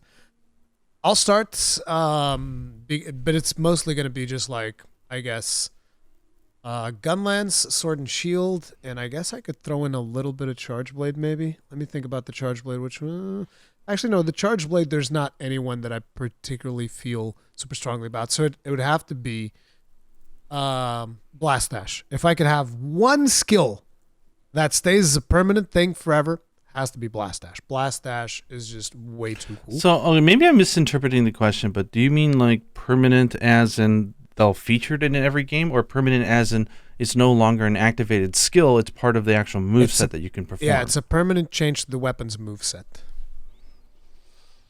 Blast Dash. But we need to have Blast Dash forever. I don't care which buttons you got to press to get it to work, but we need to have Blast Dash forever. That just needs to be a thing. And when it comes to Sword and Shield, you need to have Shoryugeki forever as well, because we didn't have Shoryugeki in Worldborn, right? We had the claw uppercut that you can do, but that's not really Shoryugeki. So, yeah. Yeah, I don't know how I feel, because I mean, I think all the moves that they introduced were rightfully felt like super moves, like very special ones that you shouldn't be able to do over and over again. So having them in the basic moveset feels kind of... No, because not all Switch skills are super moves. Like Blast Dash is not a super move. I guess Metsu is, but There's Oh, plenty of okay. switch The skills that switch aren't. skills. Yeah, I'm. Yeah, so I'm. it's I'm like getting you have tripped the up. I'm super thinking. moves, I'm but you thinking have other Wirebug ones. stuff. Yeah. No, I'm thinking just switch skills. So any of the switch skills, which also includes Wirebug stuff if you want that to be a thing. But yeah, to me, it is definitely Blast Dash. Blast Dash has to be a thing. And if I could get one skill from another game, I'd also want Double A Flare. We've never gotten Double A Flare, man. I miss Double A Flare. Double A Flare was badass. But yeah, to me, the two switch skills forever would be Blast Dash and Shurigeki. I'm blanking. I don't. I apologize. I can't. Like I'm conflicted, right? Because I love the idea that you can switch out some of the main components, because sometimes they've made changes to weapons that felt really bad. For example, the lance, which was my main for the longest time. They made that change where the third poke would do a triple hit instead of just a poke, poke, poke. I'm trying to remember what game it was that they did that. I think it that was Generations. Striker Generations and Striker. Yeah, stance. like if you make a change like that changes the fundamental flow of a weapon, and it doesn't resonate with you, it kind of destroys it. Like the whole, yeah, I don't know, but yeah, like that. So I like the idea that you have some options that you can customize, but then again, I also feel that having too many options is what's stopping them from introducing new weapons. And yeah, one of the things that I like about, I hate to keep going back to Final Fantasy, but it's fresh on my brain. But like you play some of the jobs and you realize they're all spin-offs of the same core idea. Like it's taking one of these skills from, let's say, Dragoon, and like taking one of those concepts and then fleshing it out. That's this job. Taking this idea and fleshing out, that's this job. Like I think they could do better with more variation, I think, in Monster Hunter. So I kind of like it. At some point, I think it's too complex, and I kind of miss the simplicity. Like, to give you an example, and this is sacrilegious because I'm not a longsword main, but longsword is a good example, I think, in that too many nailing. counters? No, well, that too, but I was thinking more like the end of the spirit combo, right? You had to do your spirit combo when you had enough gauge to finish it. So that was a mechanic to think about. Timing was important because it would slowly go down through time, and then you would no longer be able to finish the combo. And you had to have good aiming, right? You had to know, okay, am I going to land that huge, was it the round slash at the end? And that was a really important and satisfying mechanic to me, and challenging and fun. But like once they introduced the Sakura slash, which, hey, don't get me wrong, I love it, man. It's comfy as hell. Just hit a button, you're just like shwak shwak, and you get your level up, and you can't miss it. Basically, it's I think that's where the simplicity got lost, is when there was too many options, and I kind of like the restricted options because it makes things feel more intentional and more meaningful when you do connect and hit it. Maybe it's just me, but I don't know. I'm thinking perhaps for the mainline series at least, maybe they shouldn't go so complex. I think the complexity should come in how I don't know the English word for it, or what you would say, but in Japanese they always say that Monster Hunter was about the tachimawari, and that's like where do you stand, how do you move, like how do you adjust, how do you approach physically, like within space, and placement and speed. Like, how do you approach a monster? Do you stick to the right side? Do you bait them this way? Like, there's a beauty to that, and a lot of the weapons had that. I feel like they're losing that a little bit. Yeah, and like in Sunbreak, and particularly a lot of the monsters that I fought was just like, particularly at the start of Sunbreak, it was just brute force. I just be like, yep, I'm bullet barrage you into boom, boom, boom. into submission. I just like bullet barrage monsters into submission constantly because they couldn't do anything. Yeah, it feels like we were just playing unsynced or something. We're just beating up the monsters, and as long as our armor can take the damage, we're all good, and we unlimited potions. It's kind of like a strange concept, but it's almost like the next Monster Hunter needs to dial the complexity down back, and make us relearn the basics of positioning. Because like very few people care about positioning now. Because like who cares about positioning? I'm going to stagger this Yeah, they don't monster care. into oblivion. It doesn't matter where I'm standing so long as he's not moving. Which is kind of like, although you know This you, might you have this might sound like old man, but I think positioning to me is like the beautiful game, so to say. Yeah. Like that was the true beauty. Like when we watch old speedruns from people that are really good, like to the normal person, it just like, okay, yeah, he's just hitting. I was like, no, you don't understand. Yeah. Like this person knew that was the right position to stand in because he's gonna do that and he's gonna miss it, and he turns around. Oh, it's so good, and you know, There's it's there's beautiful. still some of that. There's definitely still Some some of that. it, but it's But there's like there's imagine less. if basketball was nothing but slam dunks. It's kind of like what Sunbreak feels like to It me. sounds awesome though. Like, But I guess not. yeah, it is awesome. It is fun. No, as I say, like it is fun. It's like going to a kiddie land and giving me a bazooka and saying, okay, Yeah. shoot all the toys and the balloons, and it's fun, but it's not. I think more complexity in the monster would be nice. More complexity in the environment would be kind of cool if they can avoid being annoying. But yeah, weapons, I would love to see them dial back. So yeah, I don't know if I would keep anything from Switch skills You just gotta, because you gotta I, keep I Blast Dash. If you don't vote for Blast Dash, we can't be friends anymore. oh come on, you want the heat gauge back. Oh my god! That's it. I'm leaving. This podcast is over. You said the age word. Screw It was that. the worst idea they had in years. Anyway, we have another one from Mastodon, and he says, personally, I'd like to hear your opinion on what are some of the hardest monsters to fight once they're afflicted or risen.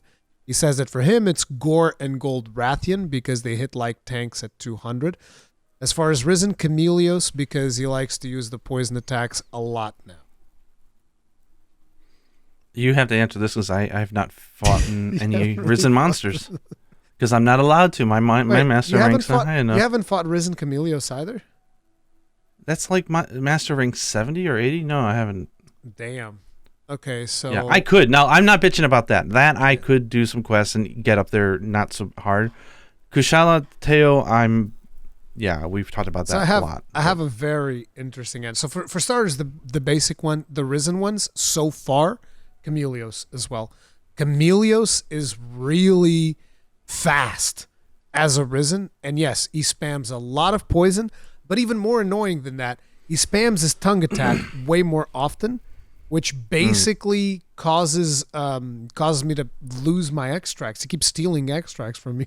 Like that's one of the things that I've noticed. He's going just like steals all of my shit, and I'm like, no, stop, okay. That's good though. That sounds Yeah. that sounds like they're nailing the concept there. Yes, they definitely are. They definitely are. So for me, definitely Chameleos is probably the hardest one. Like Kushala doesn't feel particularly hard, and Teostra I don't remember being too hard either. So yeah, that would be the one for me. Now, when it comes to afflicted, here's the interesting thing. I don't really fear a lot of afflicted monsters, but what I But do Arzuros, fear, man, that bear. exactly. Fuck When you scale Apex Urzuros, bro. Ooh. No. Like listen, I'm not even at 200 yet. I'm like at 150. That Apex Urzuros will just like give you the old 1-2 and send you packing instant. He just sends you packing instantly like, "Oh, you ran out of wire bugs?" Aw. Yeah. That means you're Distance going to traveled, die. man, that monster can travel distance fast. Yes. I am super scared of Apex. I think it's the most scary monster to me, more than any other monster. It's Apex or Zeros, because he just keeps going. His deviant is the one that probably killed me more than any deviant in the game. Like Bloodbath, I could do with my eyes closed almost, but the Red Helm Arzuros from Generations. Oh my god, Yeah. man. Because you think you got an opening, you're like, okay, I'm just going to go in there and smack him. Nope, man. He starts the swings.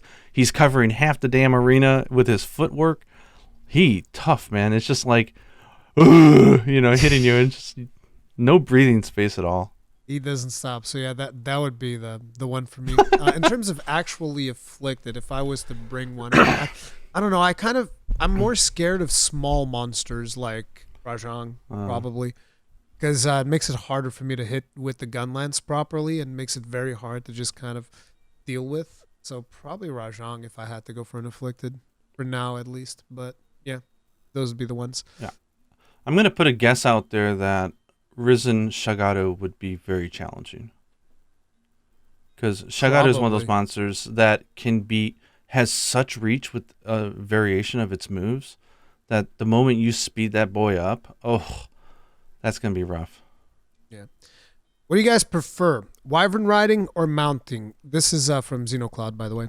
Personally, I hope Monster Hunter 6 is more ecosystem focused, where you're a hunter tracking prey.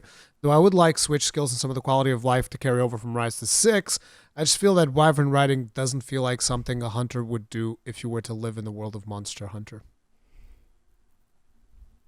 Yeah, I agree. Riding's both are fun. Riding is hilariously fun, but it's certainly breaking the walls, so to say, Yeah. of the world. And it's just like, okay, that's it. We're an arcade game now. Let's do this. Like, what if my hunter could take on the face and the voice of Gore? Like, it's like anything goes. Right? You're throwing the kitchen sink out there, so it's fun. But as far as like satisfying mechanics, I think mounting was really satisfying. Yeah, I think Except for Monster Hunter 4. Oh my god. that's when Like when mounting was people would introduced. What do you mean? No, yeah. So and everybody needed to stop attacking the damn monster because if they flinched it, you got thrown off and it failed. It was horrible. So they fixed it. And so like I love the mounting system they introduced in Genu. Generations. Yeah. I thought Genu was awesome. Because you got to see some more personality of the monsters with them trying to shake you off, and you had like your hold on moments and you had your stab moments. Everyone could help, and then you get your big down, and yeah, it felt more realistic to what a hunter would do. How I, about you? I prefer mounting a million times because like even the first time that I did wyvern riding, I was like, this is broken beyond belief, and it's kind of what you end up seeing in a lot of speed runs. If there's the option to mount, this like mounting is going to be the most damage. And even at the start of Rise, you would always have people like first thing you do, get the spider, get the mount, bring it in, boom, boom, boom, boom. It just became too much of an integral Template. yeah, it just became too much of an integral part of the hunt. And it's one of those things where I think it's fun to do it one time. I think that's, one of Rise's claim to fame is like, hey, we dialed it up to 11.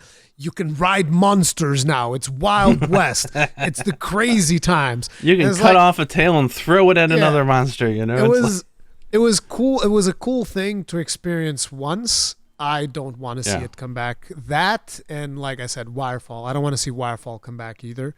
But like, yeah, I definitely. Again, it's one of those things. Oh yeah, what if? Yes, it's fun. Guess what? It breaks the game completely in every it conceivable feels like way. it feels like the dev mode, God mode, right? It does feel like Yeah. a sandbox of that, and it's fun as hell. So So but, it was yeah, I it was wouldn't fun want to that to be a staple. experience, but it's not something that I want to do again. Okay, guys, let's bring it back in.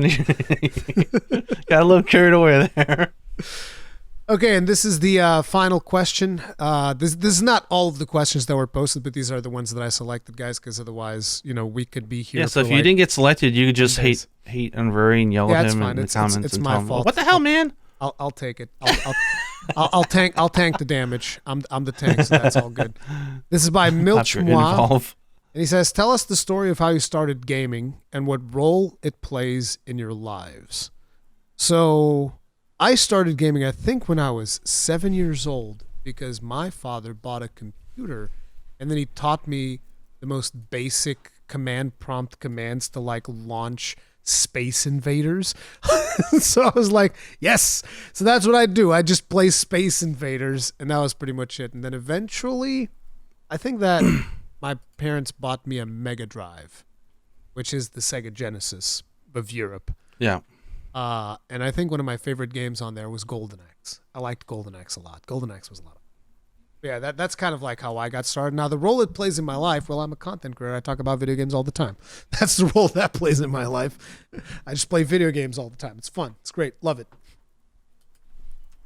Oh, man. Yeah, it is your life. Pretty much. So, how did you get started? So I want to say as far as my memory goes back, almost. So maybe 3 or 4. Because we had the Atari 2600. Oh, damn. And I remember, memories of playing Joust on it a lot. Joust was a game I played hundreds and hundreds of hours of. And then obviously when Famicom or Nintendo came out, we got the NES and played Nintendo a lot. That was, I mean, basically that was my life. Like I grew up and it's like my parents were great. They always gave us tech, and it was tough because I know now in retrospect that they didn't have a lot of stuff going on financially. So it was kind of like, I guess, a good deal, right? Because you spend a lot of money and then you just, okay, you're playing these two games for the rest of the year, buddy. Go to a garage sale, find some cartridges. Oh my God, yeah, that was a gold mine, right? Back in the day. So, like Who Framed Roger Rabbit on Nintendo, the original Ninja Turtles, playing those scenes over and over and over again. Yeah, it was really fun. So Nintendo was my start. And then as we grew up, we were spoiled. So my brother got the Super Nintendo. I got a Genesis all in the same year. And I remember even as a kid, I was like, how the hell did you afford this? Like, my God. Yeah. It's like, see, go for it. Sorry. Oh no, and then I'm just thinking like, and I've played games ever since. So I mean, games have always been a huge part of my life, and honestly, man, I'm just happy I was born in a time in which we have video games. It's great. And like, I'm sure going out and doing like physical games is fun and all, but I mean, like, this is just, this is really fun. We were also born in the time where we got to experience the golden age of video games, and then we get to experience kind of like the downfall of video games with all of the nasty practices that we see from a lot of companies. That's almost depressing to a certain extent. I got really lucky, I think, because when I had an out with video games where I needed to prioritize life, like when I first moved to Japan, I was like, okay, I don't have time for video games. I need to learn a language. I need to do all that stuff, right? So there was a long period where I didn't play games because I was just so focused on learning and getting myself jobs and establishing myself. That was right after PlayStation 2 was released. So I remember the only game I did play was Final Fantasy X. When I came to Japan, I bought a PS2. On the first day, got the international edition because I didn't speak Japanese yet. And I played that, and it was great. And after that, I stopped playing games because I had to focus on everything. So I missed a few good years, and I don't think I ended up in the original, what is it, the DS did not interest me at all. It wasn't until they came up with the DSi or whatever it was, like the slimmer one. Mm-hmm. Then, or I think it was the DSi. But I think that, yeah, and then like the Game Boy Advance, like the little cubey thing, like using that in the train was cool. But yeah, I think I missed like a weird period of, like, I got to experience like the 360 starting and like online taking off and being a really cool thing, playing Halo 3 with some guys in the office, having a good time. And then the whole like PlayStation 3 era, I kind of missed half of it for work and stuff. So yeah, I kind of feel like I was spared because I was never into Western published games, so to say. So I didn't get to see all that crap. Instead, I had to suffer through all the gacha games and mobile taking over. Oh God, so. Jesus, yes, that's. Yeah, so I don't know what's worse. That's been fantastic, but yeah. See, my parents when I was growing up, and I'd be like, after the Mega Drive, I'd be like, oh yeah, there's a new console. Can we buy the new console? It's like, no, you can't work on it, so you can't have it. So they just, they would just give me a PC. No Sega like, Saturn for you. No Sega Saturn. No, like the next console that I bought was the Wii. To give you an idea, and I bought it with my money, so I missed out on everything since the Mega Drive to the Wii, and then I bought a PlayStation 3. Well, here's a fun fact: to this day, I've never played a GameCube. Ever. Interesting. Never touched one. Never played it. It's just that was just that part of my life. I didn't have it. PlayStation 1, we had to go to a friend's house to play that. PlayStation 2 was a botched release and horrible availability, so I got that when I came. I emulated PlayStation 1 because I couldn't my parents wouldn't buy me consoles. So I'd be like, all right, guess I'll just play PC then. Thank you. Saturn, I didn't get until years later when I was working, I could buy my own stuff. And I bought a Saturn and I ended up only playing, Panzer Dragoon on it. Yeah. And then I remember having a lot of fun with the audio CD functions because it had a pitch changer in there. And so you could put on like music and make it sound like, the female vocals or male vocals and vice versa. Oh God. And you can mess with the speed and stuff. It was really fun. And I remember goofing around with that like crazy.